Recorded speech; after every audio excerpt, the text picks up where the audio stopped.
estas son las indicaciones que se hacen para que nosotros cuando estemos ahí en el área de la comunidad no hagamos tratamiento solo por hacer, sino que tengamos también un criterio en base a qué se está pidiendo que se realicen, por ejemplo, campañas de desparasitación. Nosotros deberíamos tener números realmente para poder trabajar bien. Ya las cosas han ido cambiando, no son definitivamente como hace 20 años atrás. Y cada comunidad va cambiando, ¿no? Algunas ya van teniendo agua, sistemas de letrinas han pasado a baños, también ya se tiene más información, etcétera, pero todavía persisten obviamente las geomiltiasis de estas. Así es que aquí tenemos las recomendaciones de cuándo deberíamos hacer desparasitación masiva, por ejemplo en una escuela. ¿Ya? No ir a dar porque sí, sino tener números. Si no existen números en ese centro de salud, porque las cosas se están haciendo de manera simplemente por tradición, deberíamos nosotros tratar de colaborar en algo, en dar números, para saber si esa población justifica o no darse medicamentos de este tipo. ¿Ya?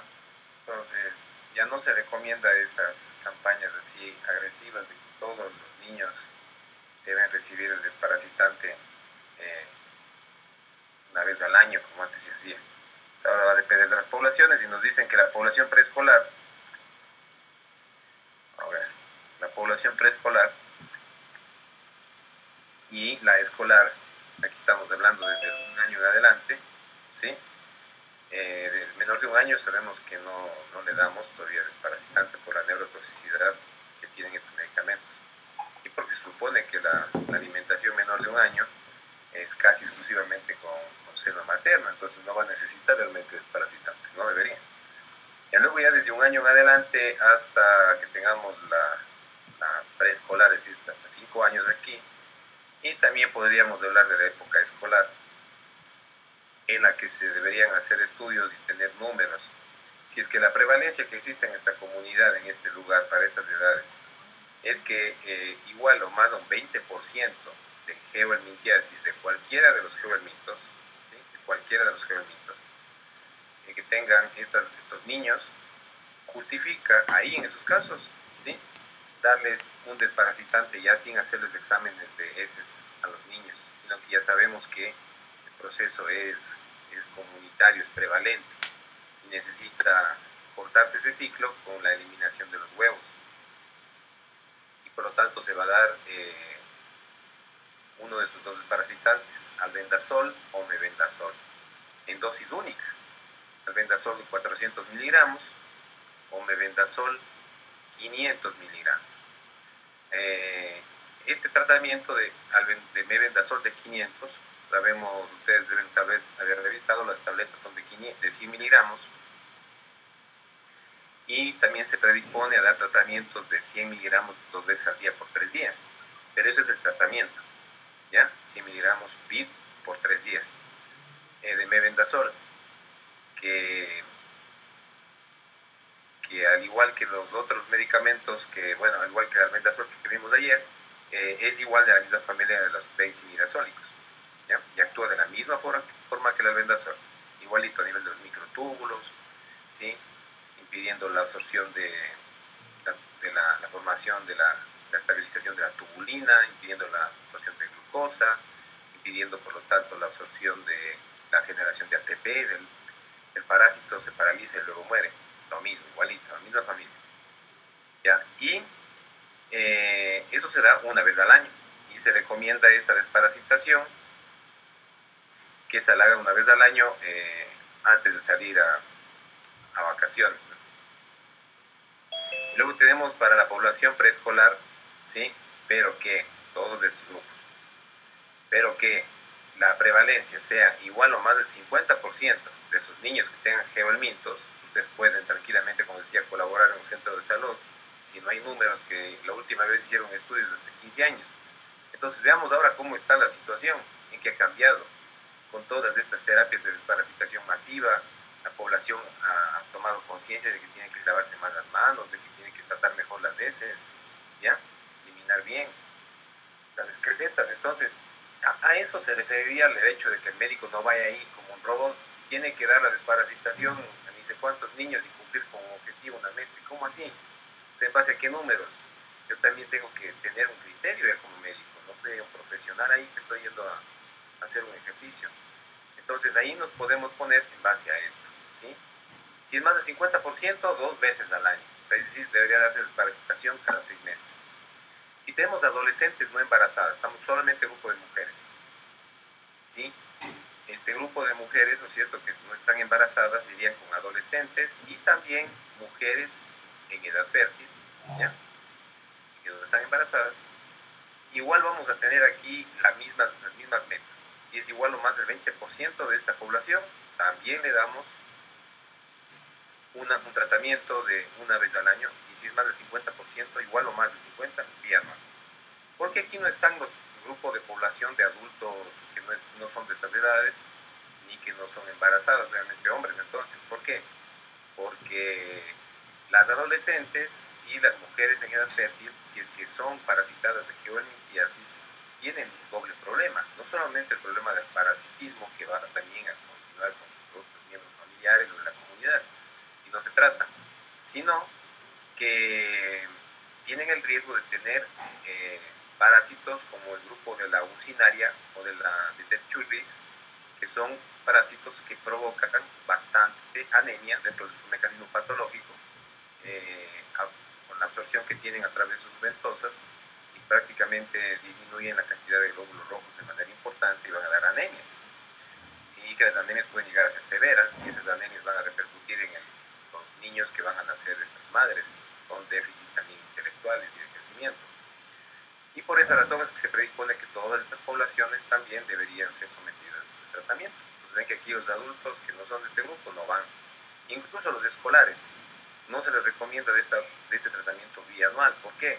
Porque se supone que los escolares, ya niños un poquito más grandes, ¿no es cierto?, deberían ya saber comportamientos de no estarse metiendo una manito en el trasero, de no estarse tocando la zona del ano si le pica, de lavarse las manos siempre antes de comer. En cambio, los más chiquititos, en ocasiones hasta que le vea la cuidadora, alguien de la guardería, lo que sea, no lo pueden hacer, y sus mismos familiares, y se perpetúa la enfermedad. En las embarazadas, estos medicamentos no están contraindicados. De hecho, tienen una categoría que vamos a ver acá, ninguna es X. Lo que sí se recomienda, a pesar de que no existen evidencias de teratogenicidad, se recomienda que el tratamiento se empiece a partir del primer trimestre, es decir, una vez que ya terminó el primer trimestre, ahí se podría tratar el medicamento con estos medicamentos. ¿En qué condiciones? En pacientes, estamos hablando para hacer desparasitación masiva, en pacientes que embarazadas, grupo de todas las embarazadas de mi comunidad, si es que sobrepasan a sí mismo más de un 20%, pero no de todas las geoendometriosis, sino exclusivamente de estas dos geoendometriosis, es decir, diuncinaria y de Trichuris trichuri. Si sobrepasan este porcentaje del 20, igual o más del 20, mejor dicho, igual o más del 20, les damos el tratamiento una vez, obviamente no puede ser 2 veces al año después. ¿Por qué? Porque ya hasta eso ya va a tener su embarazo. Entonces se le da tratamiento igual que acá, Mebendazol 400 o Mebendazol una sola dosis de 500, ¿sí? 5 tabletas. Y si es que también estos pacientes cumplen otro requisito, que además de ser el 20% de embarazadas, también justifique que estas embarazadas tienen igual o más a un 40% de estas mujeres embarazadas que tengan anemia, ¿ya? Estén catalogadas como una hemoglobina menor de 11. Entonces, si tenemos esto en una población de mi sector donde yo estoy trabajando, en la zona, no sé, Shuar, y tengo esto, ¿ya? Debo tratarles a las embarazadas, a todas las embarazadas, en un momento, dependiendo, debo hacer un mapa para ver cómo tengo las semanas de embarazo, esas cosas que les dan en el epidemio, y llamarles a un grupo de embarazadas de este mes hasta otro mes, pero todas deberían recibir un esquema para que esta geoendometriosis no continúe y para que no tengan el riesgo de la anemia, ¿ya? Aquí el ascaris no es el principal problema, que es aquí de la mayoría de todos estos, ascaris, oxiuros, inoquis, nusinar y trichuris. Esto era en cuanto a la desparasitación masiva. Luego acá lo que ya habíamos visto del albendazol, ¿sí? Está en categoría C, de praziquantel, ¿sí? Que tenemos que es un antiparasitario de amplio espectro, considerado así porque nos sirve para parásitos nemátodos, tremátodos, por lo tanto es de amplio espectro, ¿sí? Y su mecanismo de acción, ¿sí? Va a ser a través de la intervención sobre los iones calcio a nivel del parásito. Entonces no existe el ingreso de iones calcio al parásito y el parásito sufre prácticamente una tetania, queda paralizado pero espástico. Y luego de eso, como no puede nutrirse, no puede moverse, se muere. Así es la cosa. Entonces, así hacen estos desparasitantes como el praziquantel. Luego ya habíamos visto también las dosis, ¿no? El praziquantel ya habíamos visto, ¿o no? Bueno, esto creo que nos faltó ver, que eran de tabletas de 600 miligramos, nombre comercial es el más conocido. En nuestro país tenemos un pequeñito problema, es que a veces no hay algunos fármacos. Entonces tenemos que empezar a ver siempre en el VADEMECUM actualizado si llegó el praziquantel o no. Lo que sí tenemos siempre es albendazol. Empieza a haber praziquantel, pero en otras ocasiones no hay. En el cuadro nacional básico no aparece, a pesar de ser un medicamento que ustedes vieron de primera línea en el caso de las duelas, ¿sí? El medicamento de primera línea. Pero en todo caso, bueno, las tabletas son de 600 miligramos, están aquí, ¿sí? Vienen 25 tabletas en todo un frasquito aquí de Cisticid. ¿Y cómo va a ser el tratamiento? Entonces, si tenemos Taenia soleum, que es frecuente, ¿no es cierto?, Taenia saginata, vamos a tratar con 10 miligramos por kilo. Pues, imagínense un paciente de 60 kilos promedio, sería prácticamente la tableta de 600 miligramos, ¿sí? 10 miligramos por kilo en dosis única, ¿sí? En caso de Taenia saginata, incluso se predispone que podría ser tranquilamente 5 miligramos por kilo, es decir, 300 miligramos. Con una tableta de praziquantel prácticamente estamos listos, ¿sí? Luego tenemos neurocisticercosis. Aquí sí el tratamiento es mucho más intenso en cuanto a la dosis, tiene que ser una dosis más alta. Vamos a dar 100 miligramos por kilo, aquí serían 6.000, por ejemplo, miligramos un paciente de 60 kilos. 6.000 serían 10 tabletas. Y esas 10 tabletas las vamos a tener que dar en 3 tomas. Entonces podríamos hacer como una alineación de fútbol, 3-3-4, ¿ya? Tranquilamente. Y luego del primer día que hemos dado esta dosis alta, vamos a la dosis también alta, pero de la mitad, que es de 50 miligramos por kilo, por día. Entonces, en este caso serían 3.000 miligramos, 5 tabletas. Entonces aquí haríamos, asimismo dividido en 3 tomas, podemos dar tranquilamente 2, 2, 1. Cuando ustedes vean en algún hospital, en algún momento, las indicaciones en la que nos diga, ¿sí? Así, por ejemplo, praziquantel, ¿ya? De 600 miligramos, vía oral, 2, 2, 1. Quiere decir que se va a dar 2 tabletas en la mañana, 2 tabletas en la tarde y una tableta en la noche, ¿sí? Y ustedes también cuando hacen esquemas con pacientes, a la casa le pueden mandar algo similar así, cuando no es necesario que sea un horario estricto. Y obviamente el paciente entienda que sabe que tiene que tomarse 2 de la mañana, 2 de la tarde, 1 de la noche, y ustedes pueden no tener que estar escribiendo todito, 2 tabletas en la mañana, 2 tabletas en la tarde, 1 tableta en la noche, ¿ya? Con otros medicamentos también se puede hacer estos tipos de esquemas así, fraccionando el día, ¿ya? De repente eso no se les había dicho. Entonces, bueno, al final estos pacientes van a recibir este tratamiento de 2-2-1, por ejemplo, de un paciente de 60 kilos, 3.000 miligramos en el día. Ahí tengo, pasaría a su compañero. Ya, y eso va a ser por 2 a 4 semanas. Entonces, ahí sí nos sirven, ¿no es cierto?, estas tabletas bastantes que vienen en este frasco, ¿sí? En este caso serían 5, aquí medimos 10 más 5, 15. Cada vez vamos utilizando más, ya ven que en 3 días se acaba este frasco, deberíamos tener más para seguir tratando a los pacientes con neurocisticercosis. El tratamiento del albendazol es un poco más tolerado que el praziquantel en el sentido de que praziquantel produce un poquito más de náusea, un poquito más de malestar gástrico, algo más de cefalea. Sin embargo, sabemos que el albendazol para la neurocisticercosis es el más utilizado porque es el que también más existe y es también el que está más disponible y tiene también efectos secundarios mínimos, no, realmente no tiene molestias importantes, excepto del problema del primer trimestre del embarazo. En ese caso, pues, todos los medicamentos hay que cuidarse, sin embargo, no están contraindicados realmente. Vamos a ver la categoría final que se les puso acá. Ya, luego tenemos acá entonces la permetrina, que eso lo habíamos visto ayer, que sería ya para parásitos externos. ¿Sí? Entonces esta permetrina, al igual que su otro medicamento, su hermano, digamos, que es la ivermectina, pertenecen a estas familias que se llaman las avermectinas, que son un grupo de medicamentos que se derivan de este ácido, ¿sí? Que una base que se convierte luego, que es la lactona, y que son derivados tipo, se llaman macrocíclicos. No nos metemos mucho en eso, solo para saber. Y decimos que estos antiparasitarios son para uso externo. En el caso de que tenían piojitos, los niños, cuando están también en crisis de piojos, en epidemias de piojos en las escuelas, también los esquemas. ¿Ya? Entonces vamos a utilizar shampoo o loción, como decíamos ayer, lavando abundantemente el cabello. Después de eso, quitamos el exceso de agua, colocamos el shampoo como cualquier shampoo normal, dejamos 10 minutos que actúe el medicamento, ahí que esté sus buenos 10 minutos haciendo ahí su acción. Luego de eso aplicamos un peine, ¿no es cierto? Que vamos a sacar el exceso de shampoo para que nos siga picando con agüita. Empezamos a peinar con estos peines especiales, ¿ya? Y después de eso dejamos que se seque aproximadamente 20 minutos el cabello para descartar que exista por ahí otro bichito más. Si el pelo, el cabello es abundante, podemos hacer un segundo barrido, empezando desde el cuero cabelludo hasta donde termina el cabello, y observando y sacando los parásitos que ahí están, ¿no? Y dejamos secar unos 20 minutos más, y ahí le damos una buena lavada ya con su shampoo normal para que pueda descansar. Este tratamiento se lo puede hacer en cualquier hora del día, ¿ya?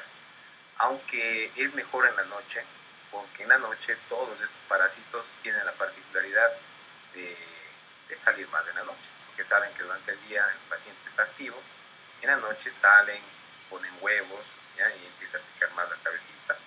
Como está durmiendo, parásitos también son vivos, no se saben que ese momento no les van a tener mucha precaución y no se dan cuenta que les está picando tanto.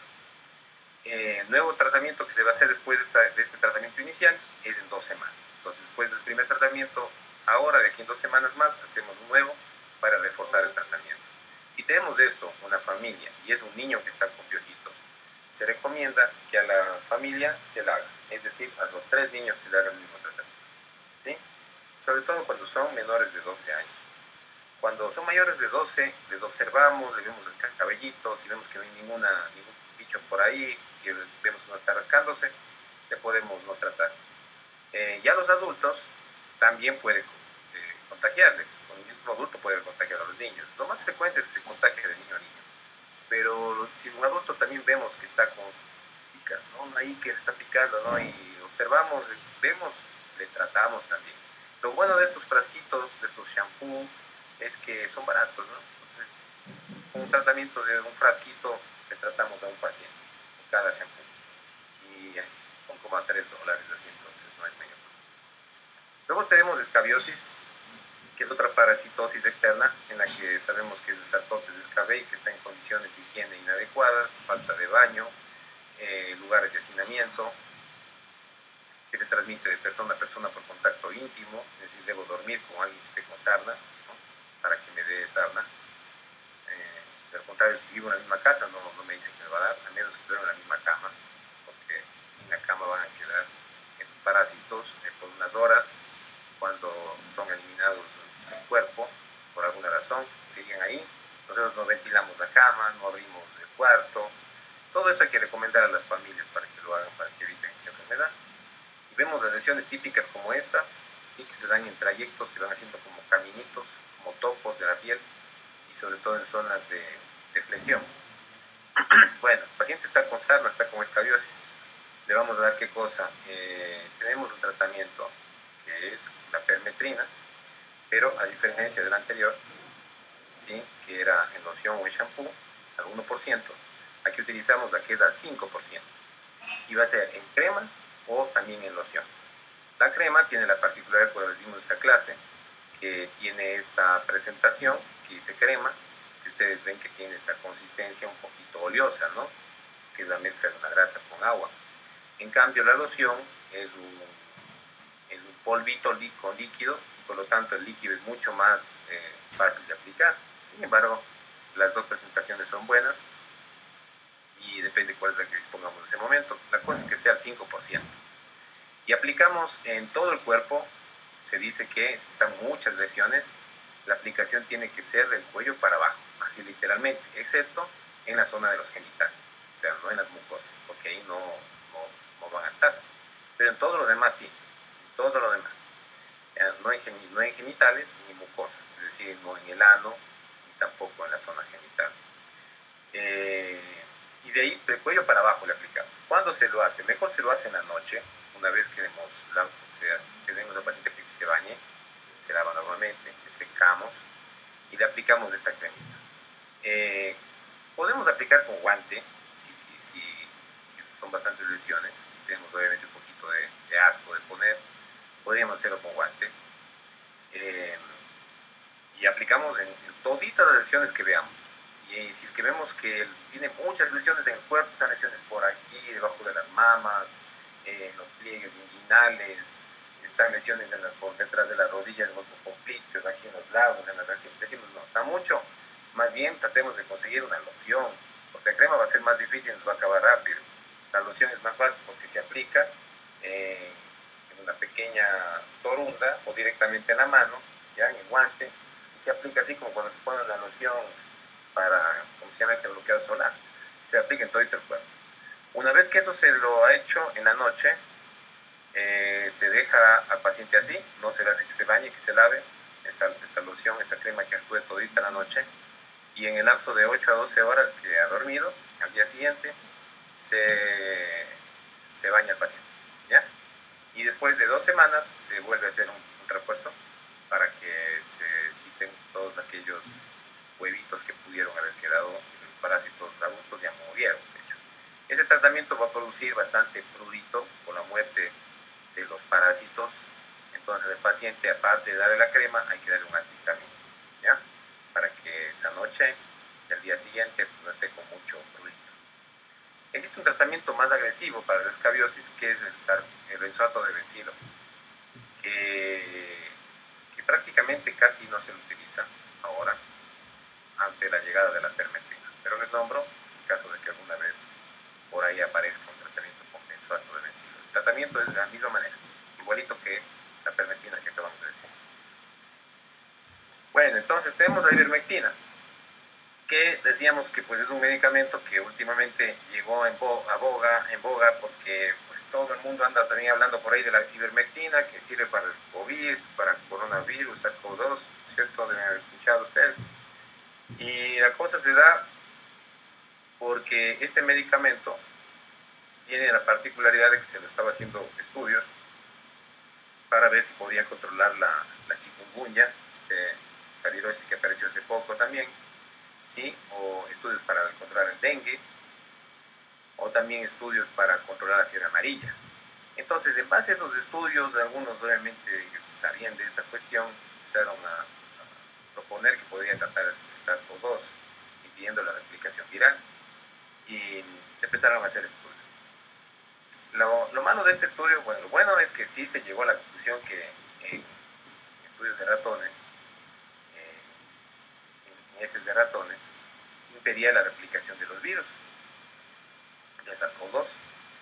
Pero la situación que la gente no sabe, que está tomando, es que ese impedimento de la replicación del SARS-CoV-2 fue con dosis 10 veces la normal que debería recibir un adulto o un paciente. Es decir, 200 microgramos kilo día multiplicado por 10. Y si es que daríamos esa dosis, ¿sí? El paciente definitivamente va a tener neurotoxicidad. Por ese motivo, adulto y niño. Por ese motivo, realmente no es una recomendación tratar hasta el momento recomendado por la OMS con ivermectina, ¿ya? Y sobre todo con la dosis que se está tomando, que no es 10 veces la dosis recomendada, que es una dosis normal, digamos, entre comillas, ¿ya? Presentación del frasco era en gotero de 6 miligramos por cada ml, que equivalen a 6 microgramos por cada ml, y tiene 5 ml todo el frasco, o tabletitas de 6 miligramos. Este medicamento va a ser utilizado en qué casos? De primera línea, cuando tenemos casos de estrongiloidiasis. Es medicamento prácticamente de primera línea, ivermectina. También, por ejemplo, en países en los que tenemos filaria. ¿Han visto alguna vez un paciente con filaria? Es ratito ya.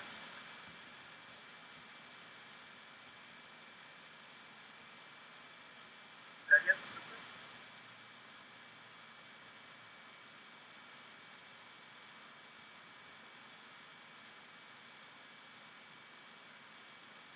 ¿Perdón?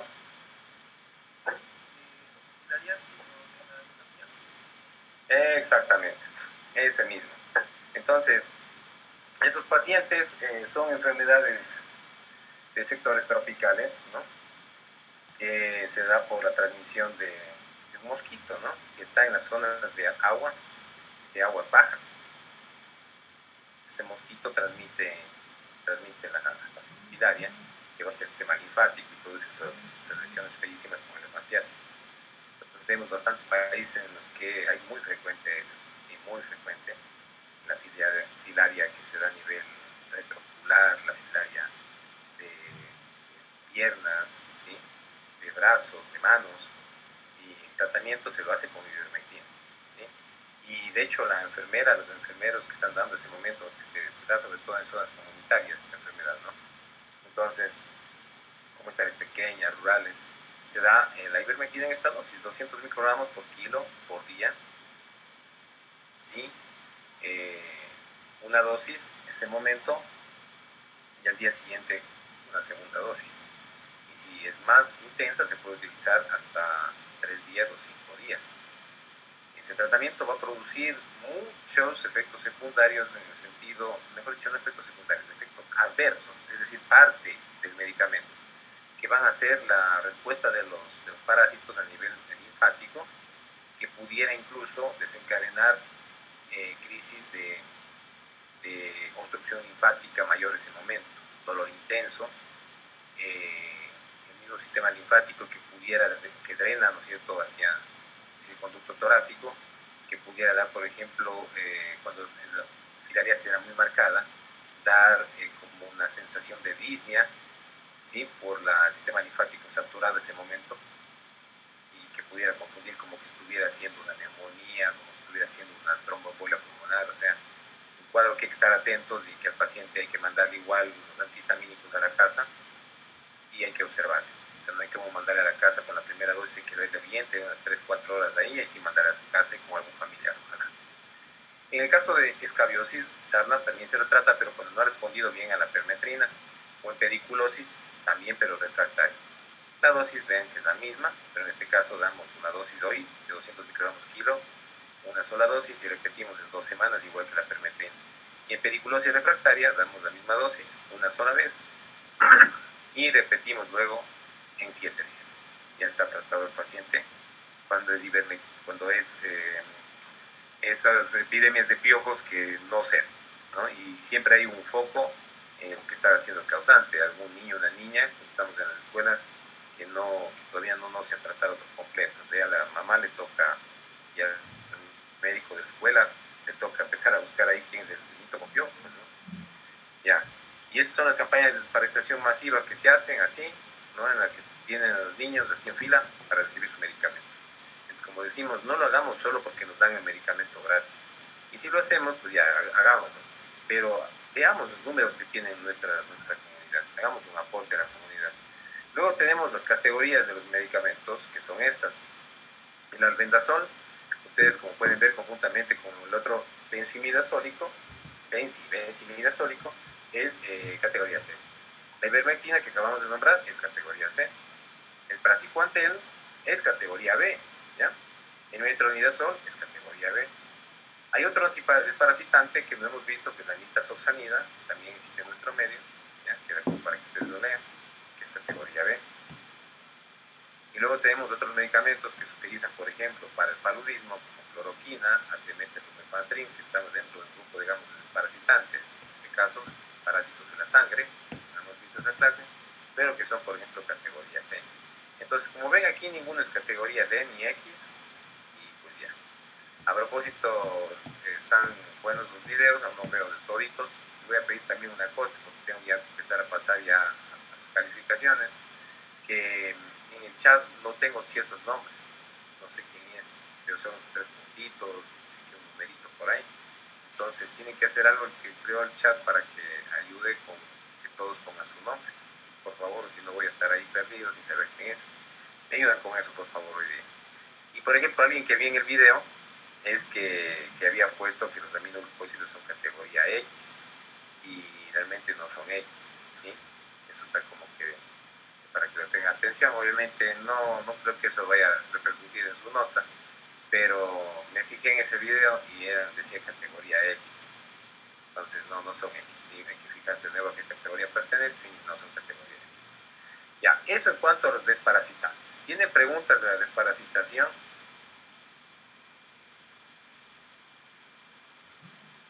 Esos son todos los desparasitantes que podríamos ver por el momento. Entonces acuérdense los esquemas de mebendazol. Cuando vayan a tratar a los pacientes, le dan 100 miligramos BID por 3 días. ¿Ya? Y para la prevención, pues ahí sí utilizan la dosis que dijimos de 500 miligramos, una sola dosis. Bueno, entonces parásitos vamos a tener que olvidarnos ya por el momento y vamos a tener que empezar a ver otra clase. ¿Sí?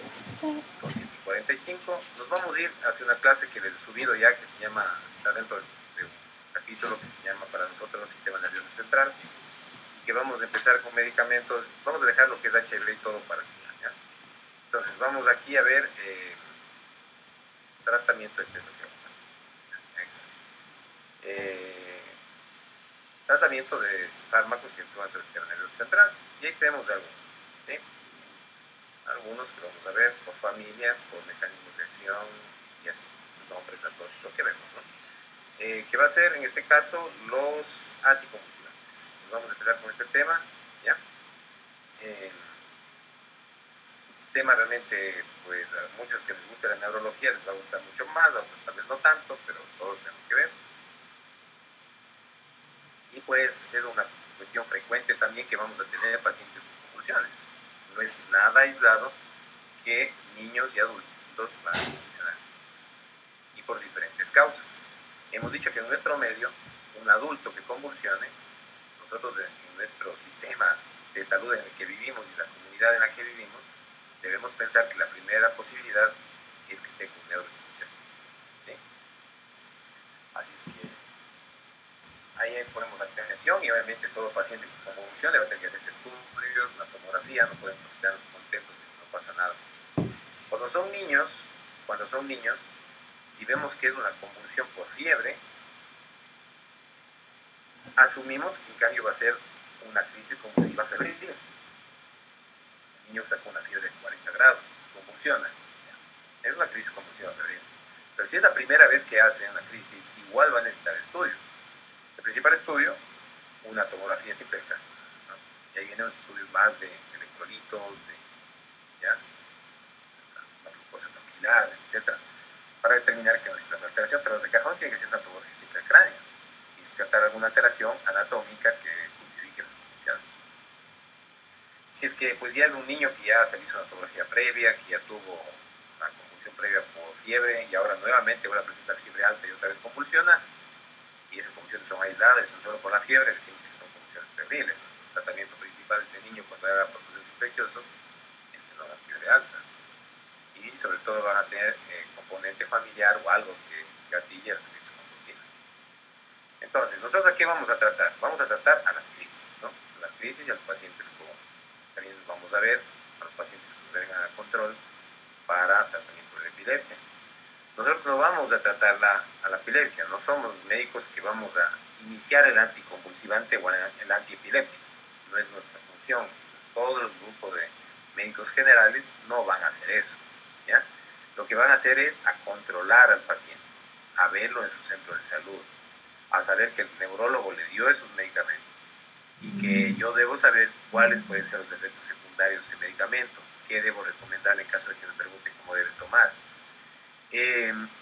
Saber si está tomando otros medicamentos aparte, ver si es que viene con algún efecto secundario por interacción farmacológica. Bueno, entonces, y cuando esté de médico en un hospital, en un centro de salud, también me va a tocar tratar, por ejemplo, una crisis convulsiva que llegue a ese momento. No le voy a tratar la epilepsia a largo plazo, pero sí una crisis convulsiva. El paciente viene convulsionando, ¿usted es doctor? Sí, pero no puedo hacer nada, tiene que ver el neurólogo. No, tenemos que tratarle. El todo médico general hay que en ese momento le va a tener que tratar. El médico está tratando en una urgencia, una emergencia, va a tener que tratar al paciente. Entonces, para eso debemos saber qué es lo que pasa en las convulsiones, ¿no? En las convulsiones lo que va a existir es un trastorno que va a existir a nivel de la corteza. Y existen ciertas cortezas en las que son más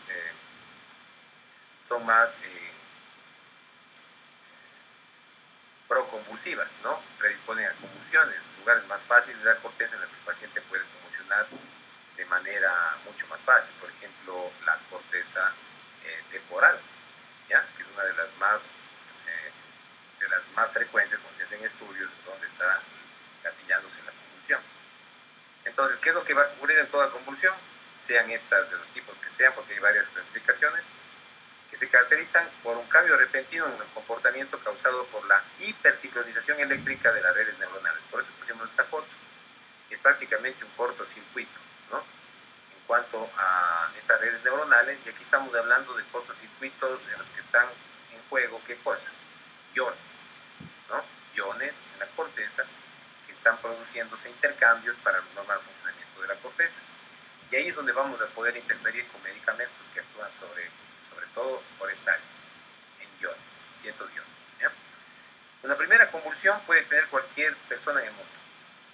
Cualquier persona en el mundo. Se dice que un 8 o 10% de toda la población mundial puede tener una convulsión única y no ser epiléptico. Entonces, no quiere decir que porque una vez convulsiona y es epiléptico. Las convulsiones pueden ser primarias, cuando el problema principal es el cerebro. O pueden ser secundarias, por ejemplo, ante un paciente que hizo hipoxia y convulsiona, es por hipoxia. Un paciente que está con fiebre y convulsiona es secundario, no es la causa principal del cerebro. Un paciente que tiene hiponatremia y convulsiona es un problema del sodio, no es del cerebro. ¿Ya? Y también las crisis pueden ser convulsivas y no convulsivas.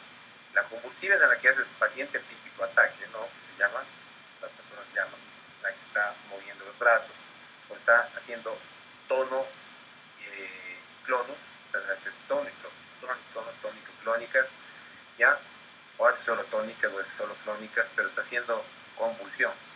Y los pacientes que no hacen convulsión es una crisis no convulsiva, en la que simplemente está hablando un momento y se queda como, ¿ah? ¿Qué le pasó? ¿Sí? Como que se quedó en blanco, así como en las novelas, ¿no? Cuando está, mientras él habla, ni sé quién ahí, y en la novela está la otra persona así, y está imaginándose toda la escena y todo eso que está hablando en la novela. Y dice, hey, ¿qué te pasa? Ah, no, perdón, ya. Eso es la novela. Pero nosotros en la vida real, si eso pasa, es que probablemente está haciendo una crisis no convulsiva, ¿sí? Una crisis de ausencia. Pasa mucho en niños, en los que no nos damos cuenta, que el niño está como conversando y en un momento de esos por segundos se queda como out ahí. ¿Y qué te pasa? Y otra vez vuelve. Eso no es normal en un niño. Algo puede estar pasando ahí, hay que hacer estudios. Otras crisis son las crisis no convulsivas atónicas, en las que el paciente pierde tono postural y se desploma, como si fuera un síncope. Y claro, por un momento pierde tono, cae, durante segundos se levanta. ¿Y qué pasó? No sé, me desmayé, pensamos que es un síncope cardíaco, empezamos a investigar y luego resulta que ha sido una crisis no convulsiva. Ya por dar algunos ejemplos, ya entonces también las crisis se consideran como generalizadas o simples. Generalizada es cuando existen una crisis en la que existe compromiso de la conciencia. Es decir, puede ser convulsiva o no convulsiva, pero el paciente en ese momento no se acuerda del evento, no tiene amnesia del evento. ¿Te acuerdas lo que estaba pasando, lo que te llamé ese momento? No, no me acuerdo. Me acuerdo hasta antes, cuando estaba, no sé, aquí conversando contigo. Y ahora luego que en ese momento me empezaste a preguntar tal cosa. Pero el momento que te vi, te llamé, no me acuerdo. Eso es, tuvo inconsciencia del evento, esa es generalizada. Cuando no tiene alteración de conciencia, se llama simple. Hay pacientes que están despiertos totalmente y empieza a moverse el brazo. No puede, ¿sí? Quiere controlar, dice, ¿qué te pasa? No, no puedo dejar de mover esto. ¿Ya? Está haciendo una crisis convulsiva simple, que también se llama parcial. Bueno, entonces, teniendo más o menos así ese conocimiento, podemos ver en qué casos están determinados medicamentos. Y ustedes ven que tienen aquí una clasificación que esta es básica y que obviamente los neurólogos tienen más, ¿no?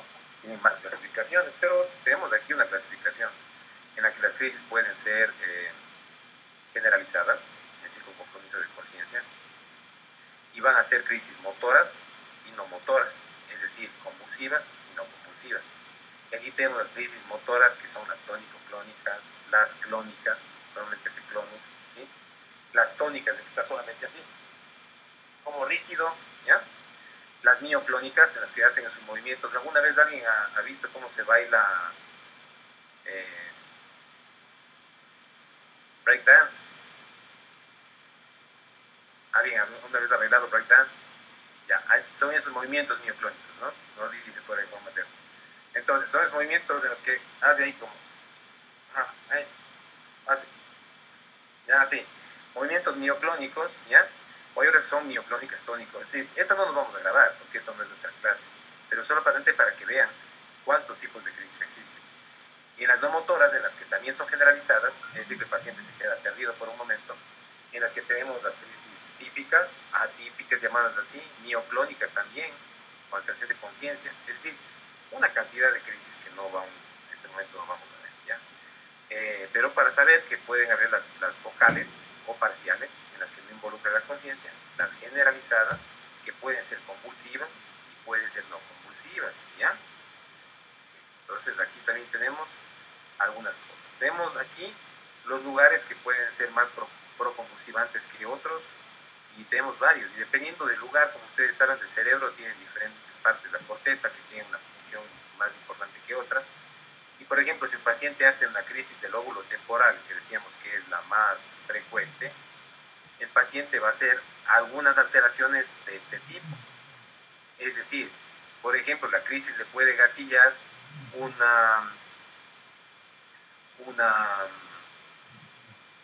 sonido intenso, por ejemplo, ¿ya? Está en un lugar en que existe mucho ruido y existe un sonido, un pito intenso, alguna cosa, y le puede gatillar una crisis, porque este es el área que tiene alterada esta persona. Entonces, es el área auditiva primaria. Entonces, viene un pito intenso, alguna cosa de esas, y empieza la crisis, ¿ya? O esta crisis también se caracteriza por alteraciones en su memoria, después no recuerda los eventos, ¿ya? Incluso en la parte del lenguaje pueden haber cuadros de unas crisis convulsivas que parecerían ser como un evento cerebrovascular, como que empieza el lenguaje a verse alterado, pero no es por un NCD, no es en cerebrovascular, es por una crisis del lóbulo temporal. Y esta es la más característica, la que antes se llamaba la crisis del gran mal, es decir, el paciente perdía la conciencia y decía crisis tónico-clónica generalizada. Las del lóbulo frontal son crisis en las que sobre todo vamos a tener alteraciones de tipo olfatorio, ¿sí? También, por ejemplo, un olor intenso puede llevar a un recuerdo, a evocar recuerdos aquí en el área límbica, ¿sí? De algo desagradable, y también puede desarrollar una crisis convulsiva.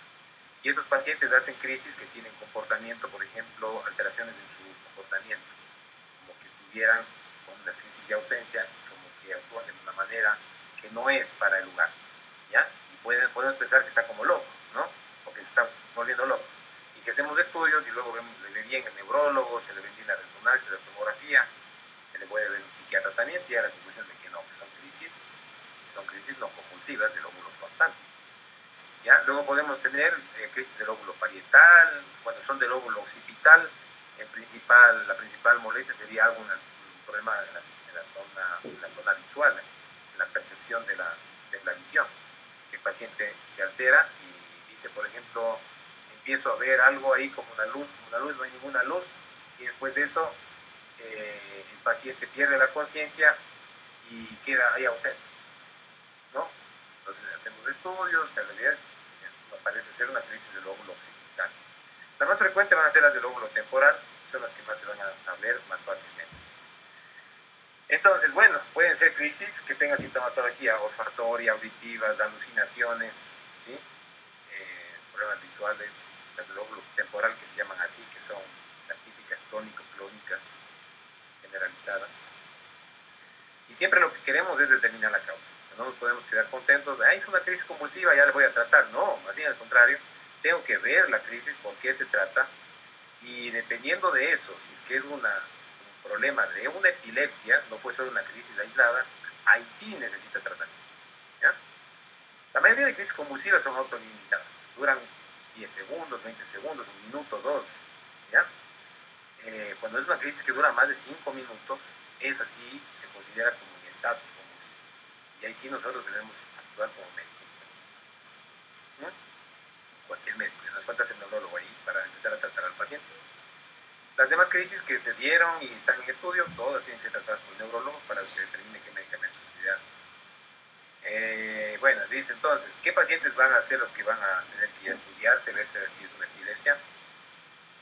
Entonces, por lo menos que hayan tenido dos crisis convulsivas o no convulsivas, con más de 24 horas de diferencia. Si es una crisis de ahora, unos días hizo otra, ya no es por fiebre, no es por otra causa, empecemos a buscar a ver cuál es la causa en tantas. ¿Sí? Causas electrolíticas, tumorales, el mismo parasitismo, infecciosas, bacterianas, virales, metabólicas, endócrinas, full causa, ¿ya? Y el paciente tiene que hacerse imágenes, como vemos aquí una resonancia, ¿ya? Tomografía para empezar así suavito, electroencefalogramas, ¿ya? Estudios de sangre y determinar las características familiares de la enfermedad. Y aquí tenemos varios medicamentos, incluso que pudieran causar convulsiones. Miren, antimicrobianos que acabamos de terminar de revisar este paquete de medicamentos, como por ejemplo los carbapenémicos, ¿ya?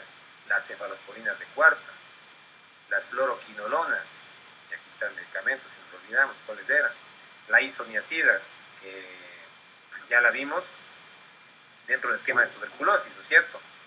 ¿Cuál era la letra de isoniazida? Iván, Nicolás, ayuden. H. Es penicilinas, todas las penicilinas, no solo la penicilina G, sódica, sino las penicilinas de amplio espectro como la misma amoxicilina, la penicilina, benzilpenicilinas, las penicilinas antistafilocócicas, ¿ya? Todas las penicilinas tienen el riesgo de producir convulsiones por sí, ¿sí? Luego tenemos agentes hipoglucemiantes. ¿Por qué? Pero en este caso, no por el medicamento, sino por la hipoglucemia. Entonces aquí vienen todos los antidiabéticos. El riesgo de hipoglucemia y el paciente convulsiona por hipoglucemia. Inmunosupresores, que esos no vamos a ver porque son medicamentos de especialidad, como acetoprina, ciclosporina, micofenolato, tacrolimus. Pacientes inmunosuprimidos que utilizan estas drogas y empiezan a convulsionar, es por el medicamento, ¿sí? Porque tienen acción proconvulsiva a nivel de la corteza. Y el paciente tiene alguna predisposición genética, familiar también a convulsionar. No en todos, no en toditos los pacientes con acetoprina van a convulsionar. Luego tenemos medicamentos psiquiátricos, que también vamos a ver en la próxima clase, que son, por ejemplo, antipsicóticos, ¿sí? Tienen una capacidad de convulsionar, ¿sí? También tenemos medicamentos del área depresiva, antidepresivos, bupropión, buspirona, ¿sí? Los mismos inhibidores selectivos de la recaptación de serotonina, que una vez nombramos rapidito a propósito de serotonina, pero que vamos a ver más en depresión. Los inhibidores de la recaptación de noradrenalina y serotonina juntos, que son otros antidepresivos. ¿Ya? ¿Por qué? Porque van a tratar de estimular la corteza cerebral, que el paciente esté más alerta, esté más atento, no esté todo decaído y con un muñeco suelto todo el día. Entonces también tiene la capacidad de convulsionar el paciente. Los inhibidores de la MAO, que se llaman aquí, ¿sí? Sales de litio, que casi no utilizamos, nosotros no vamos a ver eso, pero psiquiatras van a ver en los centros psiquiátricos. Entonces, cualquiera de estos medicamentos puede el paciente convulsionar, y estas causas serían una epilepsia secundaria. ¿A qué? A estas. ¿Ya? Luego vemos que no es nada de esto, que se hacen estudios y el paciente está convulsionando. La salud con el video.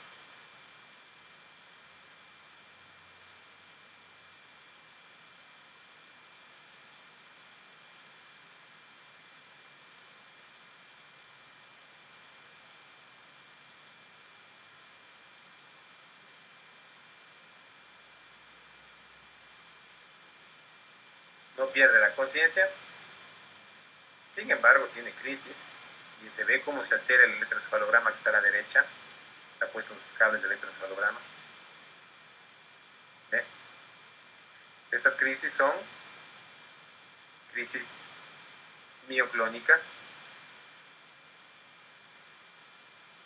parciales, que no pierde la conciencia.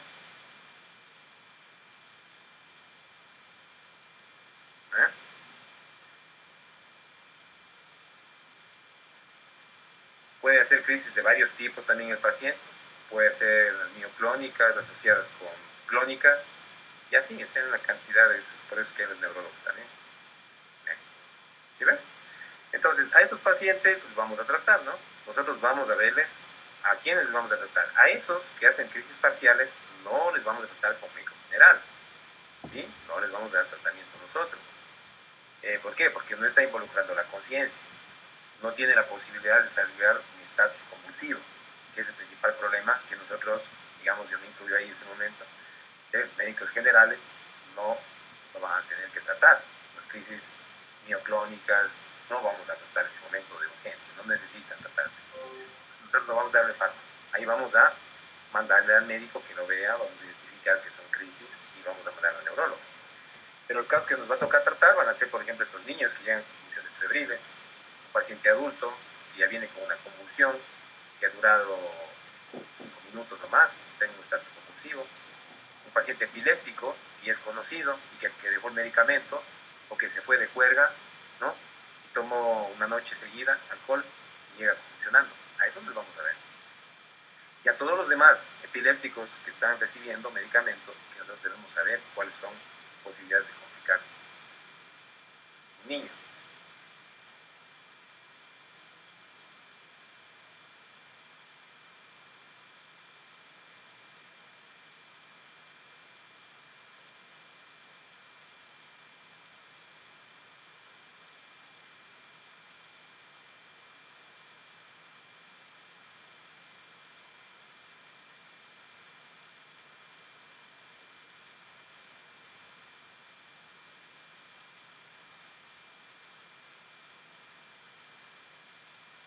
Miren, no pierde la conciencia.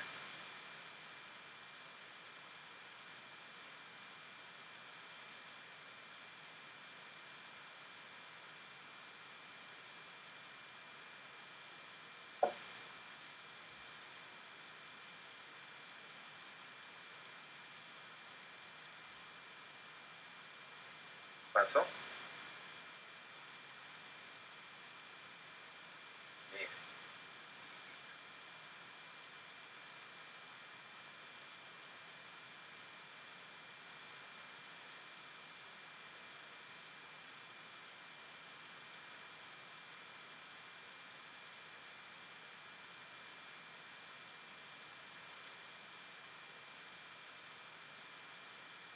¿Ve?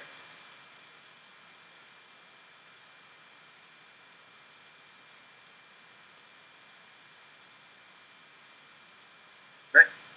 Eso es normal, ¿sí? Y miren cómo el niño está cianótico, ¿sí? Llorando, pero está cianótico, lo cual tampoco es normal, es un compromiso de tipo vasovagal, está también haciendo secreción espumosa, cialorrea espumosa en la boca, y esas contracciones que no son normales. Podemos pensar que a esta edadcita chiquitito está haciendo berrinche. No es normal a esta edad hacer berrinche, ¿no? Es más grande que hace un berrinche que se bota, hace una pataleta ahí. ¿Ya? Entonces eso no es pataleta.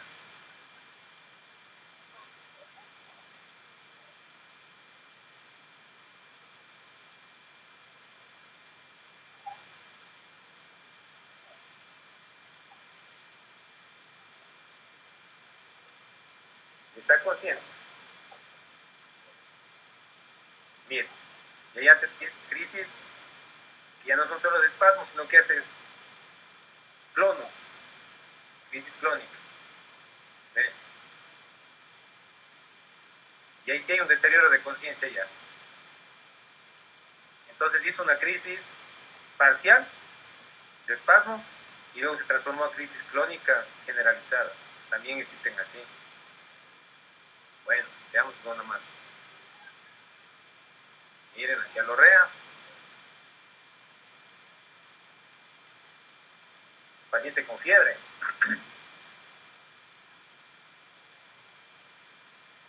Los papás ya saben, miren. Le colocó en una posición lateral de seguridad inicial. Luego, para que no se dañe el hombro, porque ya ve que dura más segundos, porque se puede empezar a dañar el hombro porque está aplastándose así, y se puede dislocar el hombro. Le ponen una posición de cúbito dorsal. Este trapito le puede poner debajo de la cabecita aquí para que no se golpee. Y lo que tenemos que hacer, como dice en el video que le subí también, nunca tratar de nosotros interrumpir la convulsión con nuestras manos. Eso nadie lo va a poder hacer. La crisis está acá dentro del cerebro. No porque le tengamos la mano para que no mueva, es que ya dejó de convulsionar. Podemos presionarle más.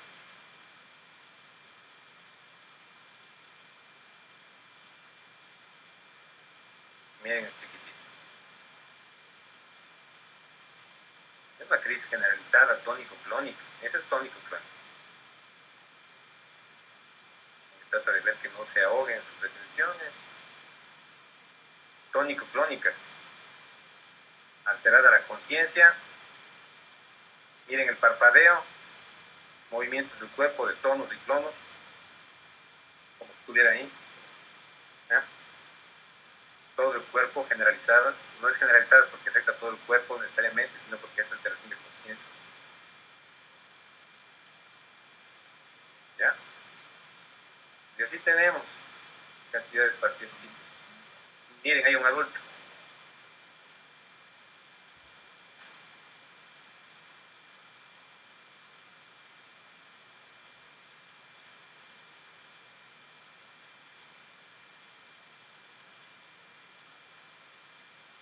Ahí le pusieron muy rápido el hombro, puede dislocarse.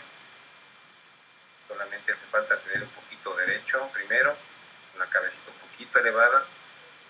Y ahí sí, una vez que deja de convulsionar, ponerla en posición lateral de seguridad. Y esto que le hizo bueno es zafarle el cuello que está apretado para que no se lesione el cuello y la vía aérea esté bien. Miren cómo hace cialorrea.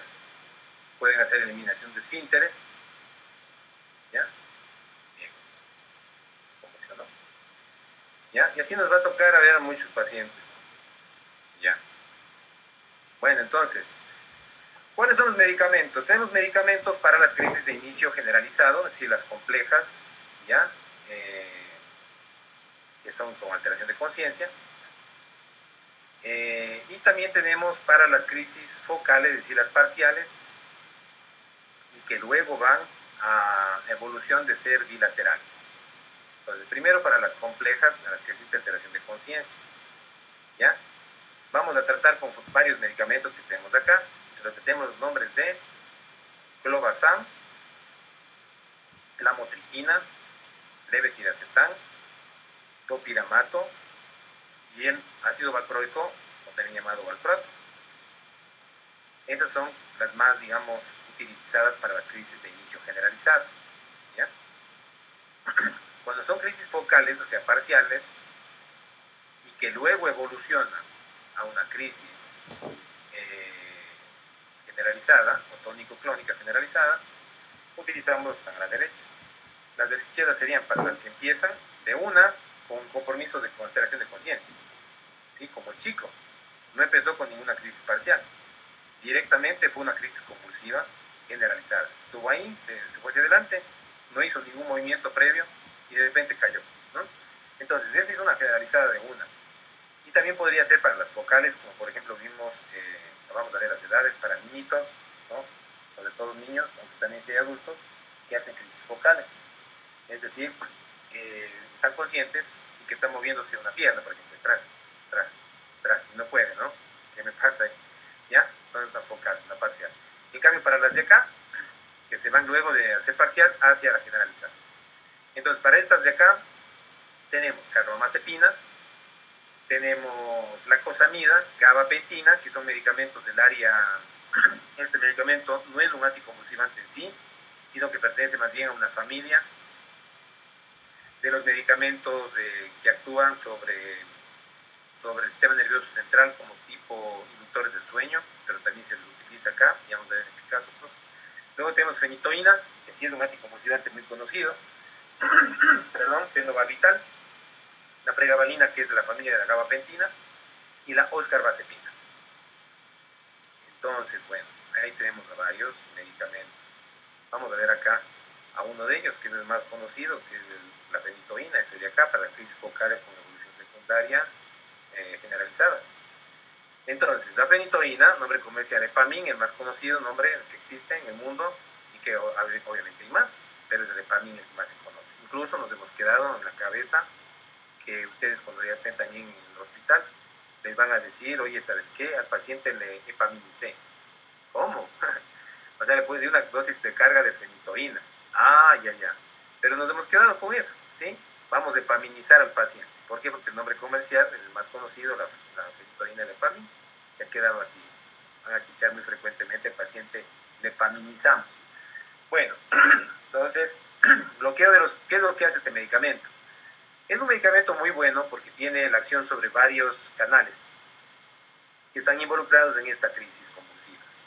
Entonces, va a bloquear los canales a nivel neuronal, ¿no? Todos estos en la corteza, a nivel de los canales de sodio, de potasio y de calcio. Se interviene bloqueando a estos tres tipos de canales. Entonces, ustedes se podrán dar cuenta que va a bloquear los canales de sodio para evitar la despolarización y por lo tanto se gatille la estimulación de la corteza. Los canales de potasio para justamente impedir el intercambio con el sodio, los canales de calcio para impedir también la entrada del calcio hacia las neuronas y por lo tanto provocar la activación del sistema neuronal. Y eso se da a nivel de las neuronas, pero también tiene acción sobre otros lugares del cuerpo en los que va a tener efectos secundarios, porque no actúa solo sobre las neuronas. Ya, pero su principal acción va a ser ahí, entonces ahí es la acción principal que queremos de la fenitoína. De hecho, por ejemplo, la intervención sobre canales sodio, potasio, lo puede hacer a nivel de las células cardíacas. También lo puede hacer. De hecho, la fenitoína, si ustedes se acuerdan, en la clasificación de Bauman-Williams, estaba dentro de los medicamentos que actuaban como antiarrítmicos. Es decir, que la misma fenitoína pudiera producirse, digamos, una acción antiarrítmica, pero asimismo arritmogénica. Por lo tanto, cuando estamos utilizando como médicos fenitoína para epaminizarle al paciente, podríamos causar una arritmia también. Hay que poder hacer eso y vamos a ver la dosis recomendada. ¿Qué más va a hacer este medicamento? Va a bloquear de manera sostenida la descarga repetida de alta frecuencia que se está dando en las convulsiones. Y esto lo va a hacer al igual que la carbamazepina y el ácido valproico.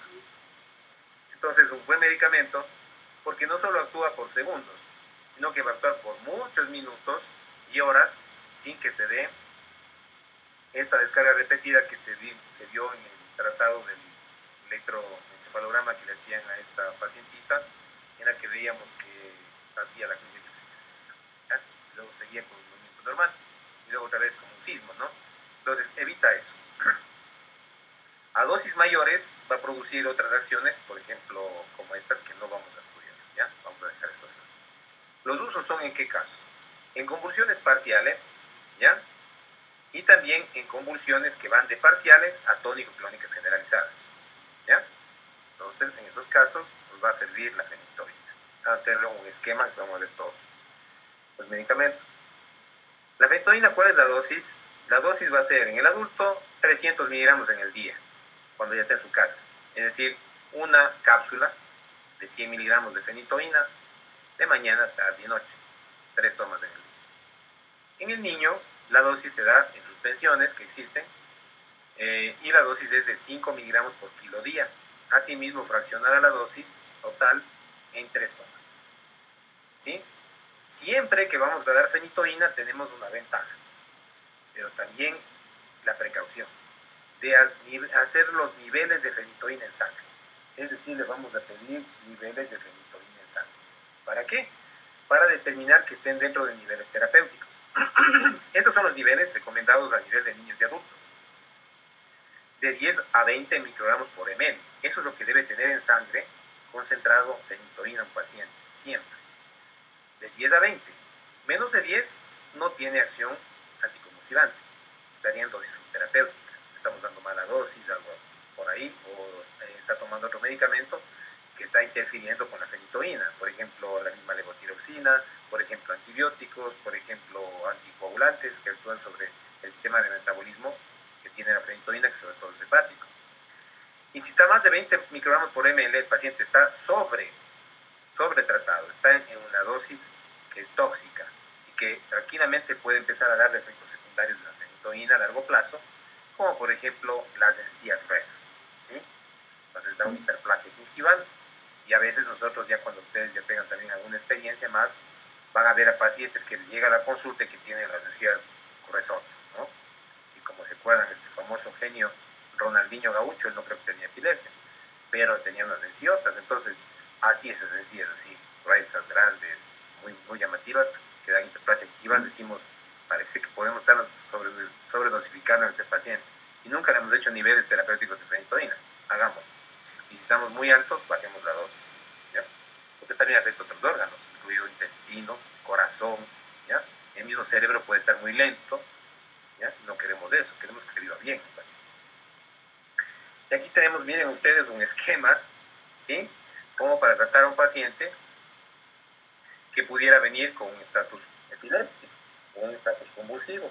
Es decir, un paciente que viene con una convulsión, cualquiera que ésta sea, las clónicas, tónico-clónicas, mioclónicas, pero que sean generalizadas. Entonces, en este caso, ¿qué vamos a hacer? Como el paciente está con alteración de conciencia, no podemos interlocutarle al paciente, preguntarle qué le duele, ni nada por el estilo. Y ante todo paciente inconsciente, le voy a acercar un poco, ¿sí? Ante todo paciente inconsciente, ¿qué es lo que hacemos primerito? Pues el manejo del ABCD, que alguna vez ya vimos, ¿no? Entonces, todo paciente que está así, tiene que manejarse el ABCD. Y la vía aérea vamos a colocarle oxígeno, si es que está desaturando, menos de 92, le vamos a ver que esté respirando, que tenga pulso.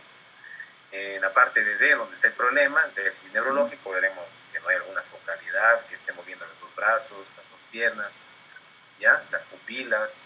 En la parte de E, que no tenga un golpe, que no se haya pegado en la cabeza justamente, ya que sea por motivo de la convulsión un golpe, que no tenga maltratos en otras partes del cuerpo, ¿sí? Equimosis, etc. Ya. Aparte de eso, le vamos a colocar una vía venosa. ¿Por qué? Porque ya viene convulsionando más de 5 minutos, ¿no? Entonces, más de 5 minutos ya necesita ser observado, no solamente decir, ya convulsionó, se acabó porque es un epiléptico y de mala nochaste, vamos a descansar. Menos de 5 minutos, de hecho, ni siquiera se pide que se lleve al hospital, ¿sí? Una convulsión de 10 segundos, ya sabemos que es epiléptico, pues quedamos aquí. A menos que vuelva a tener otra crisis, ya dos crisis, pues ahí sí vayamos a hospital. Pero si es una convulsión de más de 5 minutos, la primera vez, o siendo epiléptico igual, más de 5, tiene que llevarse a un hospital. Y nosotros pedimos aquí, en el momento que sacamos la sangre, de una vez pedimos electrolitos, que son la causa más frecuente que gatilla convulsiones. Sodio, potasio, cloro, calcio, magnesio, fósforo. Pedimos una glucosa capilar para ver si no está hipoglicémico, sobre todo. También puede estar hiperglicémico, hiperglucémico. Vamos a pedir si está tomando un medicamento. ¿Qué medicamento toma? Fenitoína, niveles de fenitoína. ¿Ya? Toma carbamazepina, niveles de carbamazepina. Toma levetiracetam, niveles de levetiracetam. Toma lamotrigina, ya no hay cómo hacer niveles, eso ya, hasta ahí nos quedamos. ¿Ya? Y hacemos un toxicológico, ¿sí? Que es muy frecuente también en pacientes jóvenes, sobre todo. ¿Ya? O también en algún adulto que, por ejemplo, viene convulsionando primera vez y estuvo en una zona actual banco. Tal vez le pusieron escopolamina, vamos a pedirle niveles de las drogas que podamos pedir en orina. Es una glucosa en el dedo, de cajón, no se olviden jamás un paciente inconsciente hacerle una glucosa en el dedo. Vamos a pedir un monitor cardíaco, si tuviéramos a la mano, un oxímetro de pulso para ver si está desaturando, un monitor cardíaco para ver si no nos está haciendo arritmias en ese momento, está haciendo un síncope, no es una convulsión, más bien un síncope. Bueno, entonces si es un paciente alcohólico, es un paciente que no tenemos la glucosa a la mano, no tenemos glucómetro, y es un diabético, por ejemplo, decimos puede estar hipoglucémico. Sabemos que todo paciente diabético que toma hipoglucemiantes, la primera posibilidad de complicación, ¿cuál es? La hipoglucemia. Entonces, si no tenemos la glucosa a la mano, ¿qué le damos? Glucosa, dextrosa. Cuando habíamos aprendido, ¿se acuerdan? Unos 12 gramos de glucosa. Y si es que es un paciente que no sabemos del paciente nada, si es diabético, no es diabético, es alcohólico, no es alcohólico, le damos incluso glucosa más tiamina. Como en el Ecuador no tenemos tiamina, ¿sí? Si de repente le quieren preguntar, no hay tiamina sola, le damos complejo B. ¿Cuánto? de ml, sacamos unos 3 ml, unos 5 ml, perdón, y le colocamos en, si es que es por presentación vía venosa, directamente una administración vía venosa. Y si no tiene directamente la administración vía venosa y es muscular, no ponemos, ojo, ponemos muscular. Ya, entonces, hasta ahí manejo general. Ahora sí, nuestros medicamentos. Tenemos acá los diferentes medicamentos. A estos de aquí son los benzodiazepínicos. Los vamos ya a tocar de ladito. Vamos a verlos en las otras clases, también del área del sistema nervioso central. Entonces, tenemos benzodiazepínicos de alta cabeza. En nuestro medio no tenemos lorazepam intravenoso, que sí hay en otros países. Ahí se utiliza mucho más este. ¿Por qué? Porque una dosis es de 0.1 miligramo por kilo y se le va a tener que pasar en pocos minutos, ¿sí? Y tenemos una buena respuesta. Como no tenemos eso aquí, nos vamos a la vida real de nosotros, vamos a utilizar diazepam, que es la segunda opción, pero también es buena al final. Y tenemos otra opción que sería midazolam. Entonces, cuando veamos benzodiazepínicos, vamos a ver que estos medicamentos van a actuar potenciando los receptores del sistema GABAérgico, es decir, el sistema del ácido gamma-aminobutírico. Y que estos receptores GABAérgicos lo que van a producir es aumento del sueño, es decir, van a deprimir el sistema nervioso central. ¿Ya? Todo lo que es sistema GABA es depresor del sistema nervioso central. Entonces, medicamentos como son GABAérgicos, o sea, agonistas GABA, van a hacer que los receptores GABA respondan de mejor manera y el paciente se deprima. No de que esté llorando, sino una depresión neurológica de que va a tener sueño, de que este cortocircuito que se está dando en la corteza se controle, porque estamos interfiriendo, deprimiendo el sistema nervioso central. Pero también hay el riesgo de qué cosa, de que haya una depresión del sistema nervioso central a nivel de el centro que controla la respiración. Entonces el paciente puede hacer depresión respiratoria cuando se le da muy rápido, ¿sí? Es decir, puede hacer un paro respiratorio. ¿Cuál es la dosis del diazepam? Primero, la presentación del diazepam. Vienen ampollas de 10 miligramos, ¿ya? Y la dosis que se va a dar son 0.15 miligramos por kilo. Si ustedes se ponen a ver un paciente de 70 kilos promedio, ¿sí? A ver, vamos a preguntar a alguien acá cuánto pesa. Carlos Javier Sánchez, ¿cuánto pesa? 65 kilos. Ya. En tu caso, ¿cuánto te tocaría de diazepam? Ya le doy. 0.15 por 65. 9,75 miligramos. Entonces, casi 10. En ese caso, lo que hacemos es, paciente de 60 kilos, 9 miligramos. Paciente de 75 kilos, 10, ni sé cuánto miligramos. Entonces, lo que hacemos es directamente la ampolla de diazepam a un adulto, ¿no? Colocamos 10 miligramos de diazepam en una jeringa, el diazepam viene solo en 2 ml, en una jeringa que tenga 18 ml más de solución salina. Nunca se diluye con dextrosa porque precipita. Entonces, más 18 ml, ¿cuánto tenemos? O si quieren, 8 ml nada más. Tenemos 10 miligramos en 10 ml o 10 miligramos diluidos en una jeringa de 20 ml. Y eso nos sirve ¿para qué? Para poder administrar lento. ¿Por qué? Porque tiene que pasarse en 5 minutos. Perdón, a una velocidad de 5 miligramos por minuto. Es decir, en aproximadamente 2 minutos tiene que pasar el medicamento. ¿Ya? Si le pasamos en un bolo rapidísimo, ¿sí? Que sería en 1 minuto, o en 10 segundos, el paciente, claro, se va a controlar la convulsión, pero entra en paro respiratorio. Lo recomendable del diazepam, ¿sí? Aquí nos dice máximo 5 miligramos por minuto, es colocarle una dosis entre 2 a 5 minutos. Como nos dice máximo 5 miligramos por minuto, no nos quedemos con el riesgo de que le pasemos en 2 minutos. Entonces le voy a poner aquí la indicación. Diazepam, 10 miligramos diluidos, ¿sí? Con 8 ml de solución salina 0,9%, intravenoso, ¿sí? Lento diluido, ya está diluido, le pongo en 5 minutos. ¿Ya? Entonces, en 5 minutos me aseguro que no recibe esta dosis, que puede deprimir el sistema respiratorio, y que por otro lado sabemos que toda convulsión que se va a tratar es en el lapso de 5 minutos para que no se perpetúe.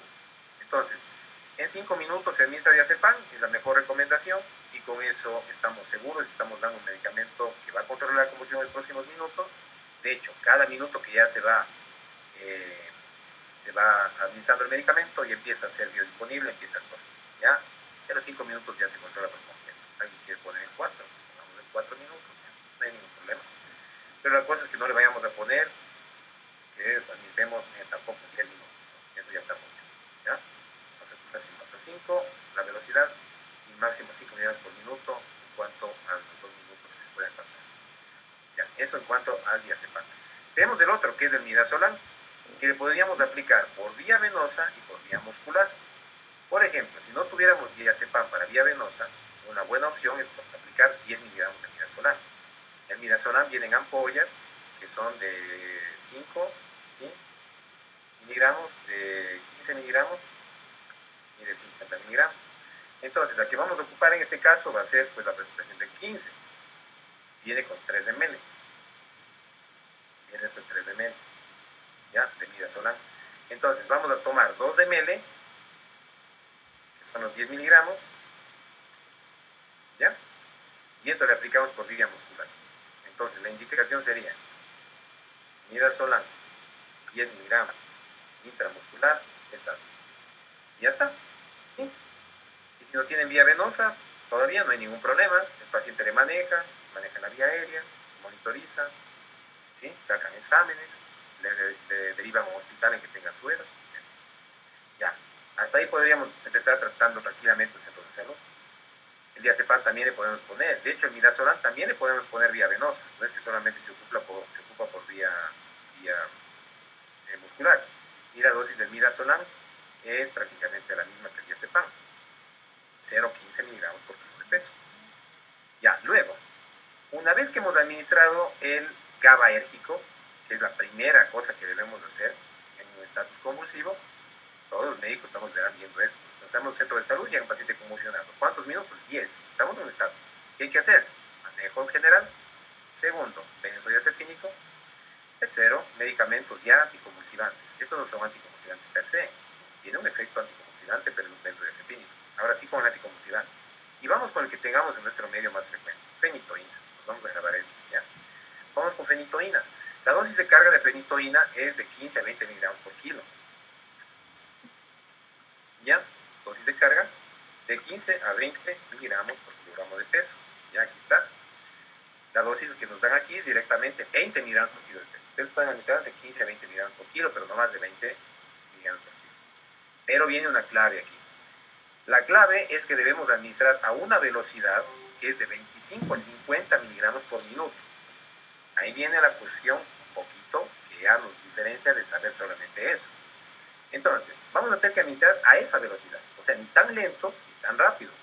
Si administramos a menos de 25 miligramos por minuto, resulta que el paciente no se va a impregnar, o sea, no se va a epaminizar, como decimos, no se va a hacer la dosis de carga de fenitoína y no va a dejar de convulsionar. Si le damos más rápido que 50 miligramos por minuto, el paciente puede hacer una arritmia, ¿sí? Tranquilamente puede hacer cualquiera de las arritmias que vimos la otra vez en clases de arritmias. Entonces la idea es dar entre este rango, ¿no? Entre 25 a 50 miligramos por minuto. Preparemos fenitoína. Las ampollas de fenitoína son de 250 miligramos. Vamos a calcular la dosis. El paciente nuestro, vamos a decir que pesa 65 kilos, ya, aproximado. Y le vamos a tratar con la dosis de 15 miligramos por kilo. ¿Ya? Ya, entonces, por favor, me ayudan multiplicando. A ver, Natalie, ayúdeme. 65 por 15. 975. Muy bien. Entonces, sería que a este paciente me tocaría tratarle con 975 miligramos en la dosis de carga que estamos dando en este momento. Ahora, sé exactamente que pesa 65, le calculé aproximado, ¿no? Le calculamos aproximado porque está inconsciente, pues ahí ni siquiera cómo pesar. Entonces, podría subirle 25 miligramos más, sabiendo que le estoy dando la dosis de 15 miligramos a 20. ¿Qué dice Conchita? ¿Ya le puedo redondear a 1000 miligramos? Sí, doctor. Ya. ¿Y por qué si creen que sí? Porque la dosis de carga es de 15 a 20 miligramos por kilogramo. Eso. Entonces, si le diéramos de 20 por 75, le pudiera dar ¿cuánto ahí? 1500. Entonces usted tiene un rango para darle entre 975 a 1500. Seamos prácticos. Queremos darle una dosis todavía no tan alta de 20 miligramos por kilo. Démosle la dosis intermedia, en este caso 15 a 20. Redondeemos. Quedemos con 1000 miligramos. Demos, ya saben, siempre la practicidad en medicina para que las dosis sean, ojalá, lo más cerradas posibles. No estar dividiendo ampollas, desperdiciando medicamento, ¿sí? Miren, siempre manejándose en los rangos de medicamento. A ver, entonces, vamos a tratar al paciente con 1000 miligramos de fenitoína, que equivale a ¿cuántos? 4 ampollas, ¿no? Ya. Ahora sí, preparemos. Fenitoína, ¿sí? 1000 miligramos. Nunca ponemos en ampollas porque a veces pueden existir ampollas en otro país de 200 miligramos, por ejemplo, ¿ya? Entonces, pongamos 1000 miligramos que calculamos y vamos a diluirlos. No hay como diluir en dextrosa también, porque precipita, al igual que el diazepam. Entonces, vamos a diluir en un total de 250 ml de solución salina, 0,9%. Esto, ¿cómo se llama para nosotros cuando sacamos un poco de medicamento y ponemos la cantidad de ml del medicamento? Sacamos un poco de solución. ¿Cómo se llama eso? ¿Ah? Aforamos. Aforamos, muy bien. Entonces eso quedó aforado. Y vamos a, justo ahora a propósito del aforo, ¿no? El aforo que estamos del 30% de la universidad. Entonces, 1000 miligramos diluido en un total de 250 ml de solución salina, 0,9%, ¿ya? Está diluido en esa cantidad. Intravenoso. Y tenemos que darle entre 25 a 50 miligramos por minuto. Entonces, si tenemos 1000, para que sea a una velocidad mayor de 25 y no más de 50, ¿cuánto sería un tiempo aproximado? ¿Qué me dice Michel Cedeño? ¿En cuántos minutos?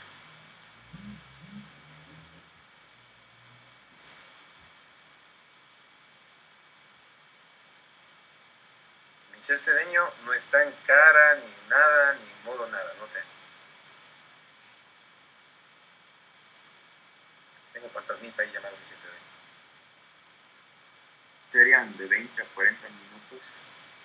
Muy bien. ¿Quién me dijo eso? Yo, Pablo, Es que no, Freddy. Pablo Mateo. A Pablo, muy bien, Pablo, excelente. Así es. Exacto.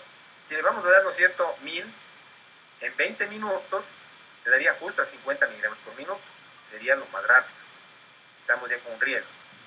Si le damos a cuánto me dijo, a 40, exacto, 40 minutos, Y 40. estaríamos dando a 25 miligramos por minuto, que es la dosis más baja. Y si por ahí me equivoqué en el peso, le estoy dando subdosis, ¿no es cierto? Si le doy a 40 minutos. Si le doy a 20, le estoy dando como con las justas que me estoy yendo al riesgo de que le esté dando toxicidad. Entonces la recomendación promedio es en 30 minutos. ¿Ya? Y si no tenemos un goteo de bomba de difusión, nos tocaría poner el goteo. Es decir, los 250, a ver, voy a preguntar a alguien que me acuerdo aquí. Vamos a pedir que me ayude Camila Ávila. ¿Cuánto serían las gotas por minuto?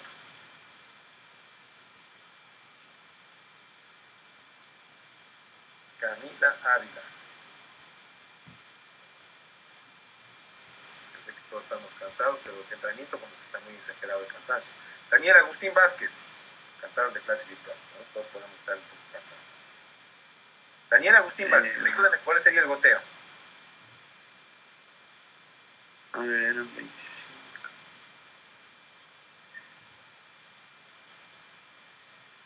¿Cómo le hacemos? Cantidad de líquido, que sería 250 ml, no del medicamento, sino de la cantidad de ml, dividido para el número de horas por 3, Daniel. Dividamos esto.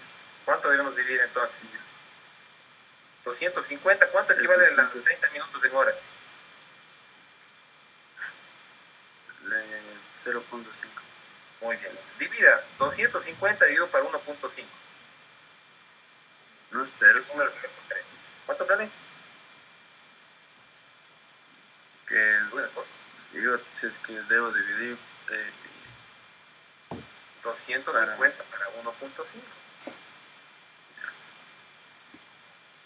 167. Redondeado. Ya. Entonces redondeemos a 166. ¿ya? 166 gotas por minuto. Entonces, la enfermera que pudiera tratar de determinar esto, va a ver que cada segundo deberían estar pasando unas 2 a 3 gotas por segundo. Es una administración un tanto riesgosa porque está administrándose al ojo. Entonces, lo ideal sería pasar ¿sí? Esto está bien, pero es al ojo. El ojo puede equivocarse un poquito más, un poquito menos, y nos demoramos más o menos. Lo ideal sería administrarle una bomba de difusión continua. En bomba de difusión continua. Y vamos a administrarle una bomba de difusión continua, por favor, Michelle Cedeño, no ya me dijo. Camila, Nicole. ¿A cuántos ml por hora le pone si tiene diluido 250 ml para que pase en media hora?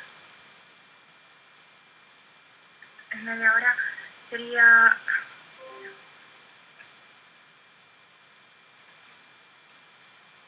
Al doble de velocidad. Más velocidad, menos tiempo. ¿Cuánto Sí. sería? en 15 minutos. No. Todas las bombas, ya les hemos dicho algunas veces, todas las bombas se pasan en ml por hora. Las bombas de infusión se pasan en ml por hora. ¿sí? Y los goteos normales, gotas por minuto. Entonces aquí debemos pasar en ml por hora. ¿Cuántos ml por hora le pasaríamos para que pase en media hora? Unos 250 Por hora. Ahí le va a pasar en una hora. Sí, Pero le pasa 250 ml por hora. sería la mitad. No, pues al doble. Más rápido. Tiene que ponerle a 500 ml por hora. Sería los 500 ml. Ya. Eso, más rápido. ¿Por qué? Porque si le pasa 500 ml por hora, en media hora ya pasó los 250 ml. Que es lo que tenía preparado aquí. ¿Sí? ¿Ya? Entonces, le pasa 500 ml por hora, ahí sí es exacto. Exacto que en 30 minutos va a pasar 1000 miligramos de fenitoína y estamos dando dosis de carga de fenitoína. ¿Qué le estamos haciendo? Epaminizando al paciente. ¿Ya? Si no tiene la bomba, denle un goteo que sea calculado para que pase media hora. Bueno, hasta ahí estamos ya con el tratamiento de la fenitoína y vemos que el paciente nos deja de convulsionar. ¿Ya? Pasó la convulsión. Ok, vamos a ver qué le pasa, por qué está así, qué es lo que le ocurre, por qué convulsionó ahora, cosas así, si es la primera crisis convulsiva o es un paciente que estaba ya convulsionando antes. Bueno, todo lo que sea es un estatus, tiene que estudiarse. ¿Ya? El paciente sigue convulsionando, que puede también pasar. No cede con esta dosis. ¿Qué vamos a hacer? Vamos a repetir la dosis del benzodiazepínico. Podríamos dar una segunda dosis de 5 miligramos, ya no de 10 miligramos, como dimos de midazolam o de diazepam. Entonces damos 5 miligramos de diazepam, otra vez intravenoso, o 5 miligramos de midazolam, otra vez intravenoso. Y vamos a repetir la segunda dosis de la fenitoína. ¿Sí? En este caso, porque la fosfenitoína no tenemos acá. Entonces la segunda dosis de fenitoína va a ser de 10 miligramos por kilo. ¿Ya? 10 miligramos, la mitad. Y vamos a pasar así mismo a esta misma velocidad, entre 25 a 50 miligramos por litro. ¿Ya? El paciente sigue convulsionando, puede también pasar. Entonces, ¿qué vamos a hacer? Pues ahí tenemos ya que irnos a medicamentos más intensos, que ustedes ya prácticamente tal vez ya no los tengan que hacer, sino los va a tener que hacer ya el especialista en la emergencia o en el área crítica o que venga el neurólogo a la clínica, etc. ¿ya? Y ahí vamos a empezar a utilizar medicamentos opioides como el propofol y una infusión continua de midazolam que nos vamos a ver si ¿ya? Entonces, pero siempre asegurando la ABCD del paciente. ¿Ya? Entonces, la fenitoína en un estatus convulsivo, la dosis de carga, la dosis de mantenimiento. La dosis de carga es la que acabamos de hacer en este momento, entre 15 a 20 miligramos por kilo, con unas ampollas de 250 miligramos que vienen 5 ml, siempre aforando el medicamento. El tiempo que debe administrarse, hemos hecho el cálculo, que va a ser en 30 minutos promedio. Y luego de que el paciente ya ha cedido a la convulsión, hemos epaminizado, por decir así, vamos a dar una dosis de mantenimiento, que va a ser después de 8 horas de la dosis de carga, y que va a estar en este rango, entre 5 a 7 miligramos kilo día, dividido en 3 dosis. Vamos a hacer con alguien. Vamos a poner un apellido a los incógnitos. Rafaela Cristina. Ayúdenme haciendo el cálculo de 5 a 7, vamos con 5 miligramos por kilo.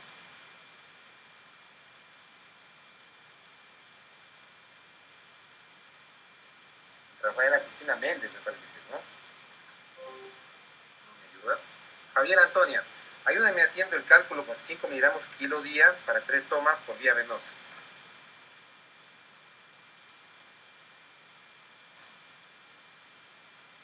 Esto de la educación aquí en línea, ese es el pequeño problema. Es bueno porque la educación Doctor, se hace ¿sí me puede repetir, por favor? Envía, ¿cómo me dijo? ¿Cuánto vía miligramos? venosa. 5 miligramos por kilo día. Ya. Gente de 60 kilos. Calculemos. ¿Cómo le va a hacer? Comparta su pantalla.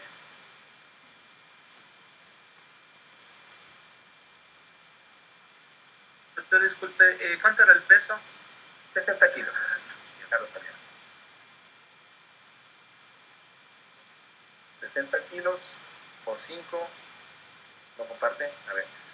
Ayúdenme a alguien que pueda compartir pantalla para que pueda hacer el cálculo. Para que hagan ustedes, no escriba solo yo.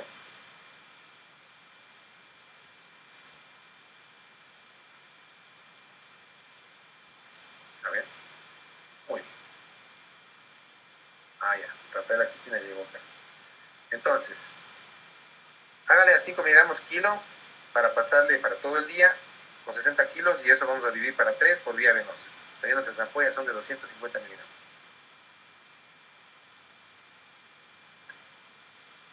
Tiene un problema con el micrófono. ¿Ya? 60 kg, ¿no? No KG. No, kg, por favor. Lo pones que he estado presente, ¿no? Porque los demás compañeros me respondieron. Entonces, 60 kilos, 2 y 5 miligramos por 60 son 300. Voy a tener que hablar. Son por 60 kilos, son 320. ¿Ya? Vamos después. 300 miligramos. Ahora, como las ampollas son de 250 miligramos por cada 5 ml, quiere decir que cada ampolla tiene 50 miligramos en cada ml. Ya, entonces prescribamos. ¿Sí? Prescribamos. Póngale. ¿Cómo le pondría usted la indicación de la fenitoína?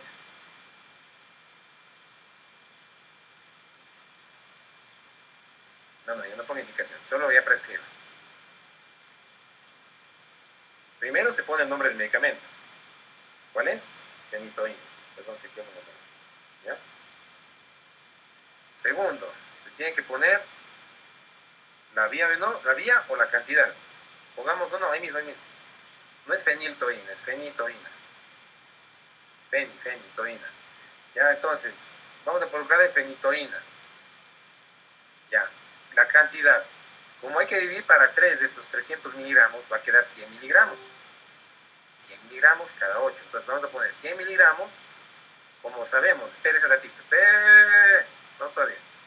Como sabemos que este medicamento tiene que darse por lento, no puede pasarse a más de 50 miligramos por minuto, ¿no es cierto? Así decimos en un momento, ¿ya? No le vamos a aplicar intravenoso así, en bolos, porque se pasaría muy rápido. Entonces démonos un tiempo, porque esto ya es de mantenimiento, ya no es una dosis de carga. Y vamos a ponerle un tiempo, que sea 100 miligramos, ¿sí? Póngale por favor, intravenoso lento diluido. No, con siglas nada más. No podemos decir, con siglas mayúsculas, IBLD, ¿ya? Entre paréntesis, en 10 minutos, ¿ya? Ahora sí, cada 8 horas. Ya, ahora. Entonces, ese paciente está dándose dosis de mantenimiento de fenitoína. Ya, gracias, Rafael. Está dando dosis de mantenimiento de fenitoína. Utilizamos la vía venosa, dejémoslo más. Utilizamos la vía venosa hasta que el paciente ya esté estable, ya no ha convulsionado en las últimas 24 horas y pasamos a la vía oral. Ya. Salgamos nomás. Gracias. Esto es con la fenitoína, con famosa, muy utilizada en todo el mundo, obviamente en nuestro país, pues también es la que tenemos más a la mano, de hecho, ¿ya? Para el tratamiento de convulsiones. Bueno, entonces, la fenitoína ya hemos depaminizado, ya no vamos a hacer el ejercicio, dice el momento del café, ¿sí? A las 8:46, como que ya, pues, mucho. Eso es el caso de que hubiéramos empezado solo con la fenitoína. Y vemos que estos medicamentos que van a interactuar con la fenitoína, como interacción farmacológica, hay que estar atentos. Entonces hay medicamentos que van a inhibir el metabolismo de la fenitoína. Van a inhibir el metabolismo, van a hacer que haya la posibilidad de que tenga toxicidad también la fenitoína, que no se metaboliza pronto. Y aquí tenemos varios fármacos, algunos ya los conocimos. Cloranfenicol, no deberíamos dar con fenitoína porque tiene un metabolismo hepático intenso. Los mismos fumarínicos, como la warfarina. Si toma el paciente fenitoína, si vamos a utilizar un anticoagulante, no deberíamos dar un fumarínico, sino utilizar los anticoagulantes orales nuevos, que también se los dio, ¿no es cierto? Ya no, si ven ustedes ya los anticoagulantes. Entonces lo vamos a ver, por ejemplo, en este caso ya la warfarina, sino los anticoagulantes nuevos como el rivaroxaban, el dabigatran. No se ocupa también con sulfas, como el trimetoprim sulfamethoxazol, como antibiótico en pacientes con convulsiones. Y la isoniazida, pues es que es un epiléptico y tiene tuberculosis, hay que ocuparla. Solamente saber que los niveles del medicamento estén adecuados. En este caso, fenitoína. ¿Ya? Y los medicamentos que pueden, en cambio, estimular el metabolismo de la fenitoína, o sea, acelerar el metabolismo, hacer que se metabolice mucho más pronto, que tenga una menor acción, más bien el medicamento, sería la carbamazepina. Pudieran entre los dos interactuar, dando el uno problema al otro. Entonces, no es una buena asociación a dar fenitoína más carbamazepina. Luego tenemos que, por lo tanto, la fenitoína pudiera estar asociada con otros. Por ejemplo, la fenitoína sí puede darse con, por ejemplo, un benzodiazepínico. O se puede dar con un medicamento tipo benzodiazepínico, como por ejemplo la pregabalina. Paciente fenitoína más pregabalina. ¿Sí? Fenitoína más clonazepam, que serán los benzodiazepínicos que no hemos visto todavía, solamente se nombrado. Los efectos secundarios más frecuentes de esto, la hiperplasia gingival, ¿sí? Que nos dice que probablemente está en toxicidad del paciente, están las encías totalmente hinchadotas. Las primeras dosis puede dar un rash, incluso puede dar en pacientes que tengan efecto idiosincrático, puede dar un síndrome de Stevens-Johnson, ¿ya? Que es una cosa muy frecuente, no frecuente, es una cosa relativamente frecuente que se va a dar en pacientes que son con reacciones idiosincráticas, ¿ya? Neurológicos, puede dar confusión, lenguaje lento, visión doble, ataxia, son frecuentes, ¿no? Estos efectos. Cuando está produciéndose esto, el paciente está lento, así aletargado, es que el medicamento debe estar en la dosis más alta, la esperada para este paciente. Está haciendo sobredosificación. Habría que ver si bajamos la dosis y podría tranquilamente el paciente estar con 100 miligramos 2 veces al día. Ya, y para terminar vamos a ver la carbamazepina, que es el tratamiento de elección en las crisis focales. Entonces, en crisis generalizadas, ¿sí? Que fueron parciales a generalizadas, fenitoína. En las crisis focales, en las que el paciente no pierde la conciencia, pero mueve un brazo, mueve una pierna, ¿sí? Hace clonus, hace unas mioclonías ahí. Entonces, esos pacientes van a recibir idealmente carbamazepina, también en nuestro medio, porque es uno de los medicamentos que más necesitan los centros de salud. Es gratuito, es para los que lo utilizan en el sistema de salud público. Entonces, este medicamento va a tener unas particularidades, no nos sirve para el estado convulsivo, no tenemos por vía venosa, es solamente por vía oral, hay que dar una dosis progresiva que vamos a ver acá en un esquema. Y este medicamento es un derivado tricíclico, entonces es parecido a los antidepresivos, como no seremos tricíclicos, y por lo tanto también se utiliza en el área de la psiquiatría. Se utilizan carbamazepina para pacientes con depresión, trastornos del comportamiento, trastornos nocivo-depresivos, se utilizan también. También es utilizado por otras especialidades fuera de la neurología, como por ejemplo los otorrinos, o pacientes o médicos que ven, por ejemplo, un paciente que ha realizado una neuralgia del trigémino, o un paciente que hizo herpes zóster, ¿se acuerdan el herpes zóster que vimos? Y se queda con una tremenda neuropatía posterior por el herpes, que le queda durmiendo toda esa área, un dolor intenso que ya dificulta su vida. Ese paciente también recibe carbamazepina. ¿Por qué? Porque su acción principal es actuar sobre los canales de sodio a nivel neurológico. Entonces, va a contrarrestar la despolarización de las neuronas y de cualquier nervio en el que intervengan canales de sodio. Ya. El perfil de acción dice similar a la fenitoína, es decir, se pudiera actuar en las mismas condiciones de la fenitoína, pero la ventaja es que tiene menos efectos adversos. Sobre todo el que vive ataxia, visión borrosa, neoplasia epidural, que esto no tiene. Por ejemplo, patologías utilizadas fuera de la epilepsia, neuralgia del trigémino, una neuropatía poderpética, en cuadros de manía de los psiquiatras. ¿Ya?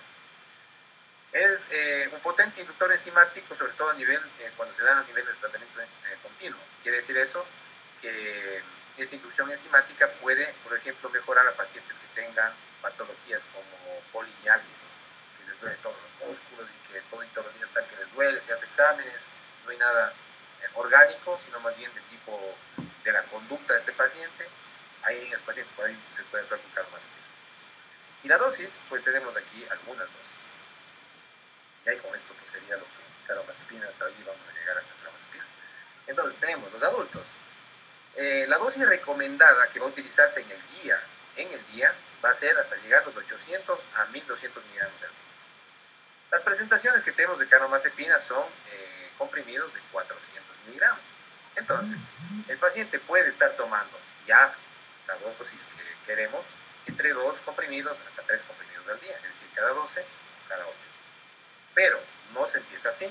Aquí es al revés de la fenitoína. La fenitoína se tenía que dar una dosis de carga, ¿no es cierto?, inicial, para que luego el paciente se quede con una dosis de mantenimiento. Aquí no. Aquí se va a dar una dosis progresiva del medicamento. ¿Para qué? Para que el medicamento no cause efectos secundarios potenciales que sí se van a dar en el paciente de ley. Si empezamos a darle 3 comprimidos al día de una sola, vaya a tomar desde ahora un comprimido de mañana, tarde y noche, el paciente viene más tarde en estado de inconsciencia. ¿Sí? Porque vamos a venir con la depresión neurológica completa. Tienen que las neuronas irse adaptando al medicamento, ¿sí? Haciéndose una adaptación neurológica.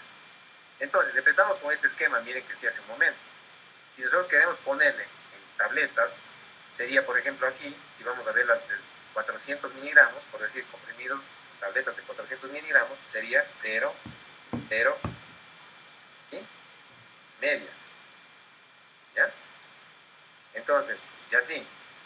¿Sí? Si queremos escribir en miligramos, que sería lo mejor, entonces ponemos, en la mañana no tomamos, en la tarde no vamos a tomar, y en la noche, después de la merienda, ¿ya? Vamos a tomar 200 miligramos, que equivale a medio comprimido de la presentación que le estamos dando de 400. Eso vamos a tomar por 3 noches sería, pero no se pone así, sino 3 días. Siempre se empieza aquí en la noche, pues no, sería por 3 noches, ¿ya? Luego tenemos que vamos a sumar una dosis ya en la mañana, después de 3 días. 200 en la mañana, al mediodía no, y 200 en la noche, 3 días más. Luego vamos a subir la dosis de la noche, 200, 0, 400, 3 días más. Vamos a subir la dosis de la mañana, 400, 0, 400.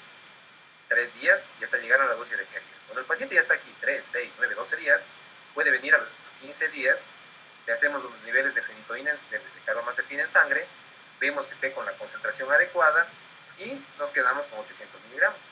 Si decimos que el paciente no alcanza la concentración terapéutica deseada todavía, está en el laboratorio ahí los rangos, decimos vamos a todavía dar unos días más. Utilizaremos 3 días más de 400, 200, 400 y podríamos volver a llamar a hacer el nivel de carbamazepina. Tenemos 1000 miligramos al día. No, todavía no. Vamos a darle 400, 400, 400. ¿Ya? Y ahí ya los pacientes prácticamente el 99% van a estar ya en dosis terapéutica y van a quedarse con esas dosis entre 800 a 1200 miligramos al día. ¿Ya? Damos así en 3 tomas. Entonces, en casos de neuralgia del trigémino, por ejemplo, la dosis no se necesita tan alta. Se va a dar una dosis de 100 a 200 miligramos diarios, ya que podría darse, por ejemplo, 100 miligramos, una toma en la noche. ¿Por qué en la noche? Porque en el día le puede causar un poquito de aletargamiento, un poquito de somnolencia, y no queremos eso. Y si es que va a tomar 200 miligramos, podríamos darle una sola toma de 200 en la noche o darle 100 miligramos 2 veces al día. Es decir, medio comprimido de 200, que tenía la prestación de 200. De la carbamazepina, que el nombre comercial más famoso es el Tegretol. ¿Ya? Entonces, hasta aliviar el dolor sería esta dosis, ¿no? ¿Cuánto tiempo? Pues de largo. Puede durar meses de tratamiento para una neuralgia poserpética, por ejemplo. Para la epilepsia, de largo. ¿Hasta cuándo? Hasta cuando el neurólogo le haga estudios, electroencefalogramas de control, y diga, usted en el último año no ha convulsionado una sola vez. y el electroencefalograma está normal. Quitamos el fármaco. Y asimismo se quitará de manera progresiva. Cuidado con alguien ocurrirse, quitar el fármaco de una sola, con carbamazepina. Fenitoína sí se puede suspender de uno, pero o sea, si queremos, pero la carbamazepina no. Tiene que asimismo irse haciendo un retiro progresivo del medicamento. ¿Ya? Y creo que eso es todo de carbamazepina. No sé si tengo acá la presentación. Ustedes asimismo vean siempre sus presentaciones. Aquí está. Nombre comercial Tegretol, por ejemplo. Tenemos aquí un frasco que viene en suspensión para niños que también pueden utilizar. La dosis de niños es esta, de 10 a 20 miligramos por kilo por día, y la dosis total fraccionada cada 12 o cada 8. ¿Ya? Y aquí están dosis que podrían darse entre grupos de edad. ¿Ya? Pero la dosis es esta, 10 a 20 miligramos kilo al día. Nos grabamos de esta, estos de acá son solo de referencia. Queremos con esta dosis 10 a 20 miligramos kilo al día, cada 12 o cada 8. ¿Ya? Y la concentración que tiene esta suspensión, que aquí no se ve, es de 100 miligramos de cada 5 ml. ¿Listo? Con eso terminamos. Bueno, tengo un último más de carbamazepina, que es que los efectos secundarios más frecuentes que se van a producir va a ser la hiponatremia. Entonces, si un paciente, les decía, venía tomando, que a alguien se le ocurrió, ¿no? Vio el vademécum que debe recibir de 800 a 1200 miligramos al día, y le dio de una, 3 tabletas de comprimidos de 400, una mañana, tarde y noche. El paciente en 3 días nada más máximo va a venir inconsciente, porque va a llegar con una hiponatremia severa. ¿Sí? Como es un medicamento que interfiere con los canales de sodio, pues también va a interferir con los canales de sodio para la absorción a nivel tubular. El paciente va a venir con hiponatremia brutal, ¿ya? Convulsionando mismo incluso por la hiponatremia. Mareo, náusea, vértigo, rash, a veces cuadros como de Steven Johnson parecidos, pero no tan severos como la fenitoína. Y esto sí puede ser frecuente, la náusea y el vértigo. Hay que advertir eso al paciente que se lo va a pasar en una semana y que tiene que tranquilizarse y no dejar el medicamento, a menos que se haya muy marcado, ¿no? Y los efectos secundarios neurológicos, o sea, no efectos secundarios por acción en otros lados, sino acción neurológica donde justo está ejerciendo el medicamento su acción, puede dar, igual que la fenitoína, parecido a algunos, visión doble, ¿sí? Letargia, somnolencia, mareo y cefalea. La misma cefalea, incluso la misma carbamazepina se utiliza en las cefaleas por los neurólogos, pero a veces da cefaleas por pacientes que reaccionan de diferente manera. Y eso es todo con la carbamazepina, y eso dejamos para la próxima clase, y ahí terminamos los anticonvulsivantes y vamos a la siguiente del área del sistema nervioso central, ¿ya?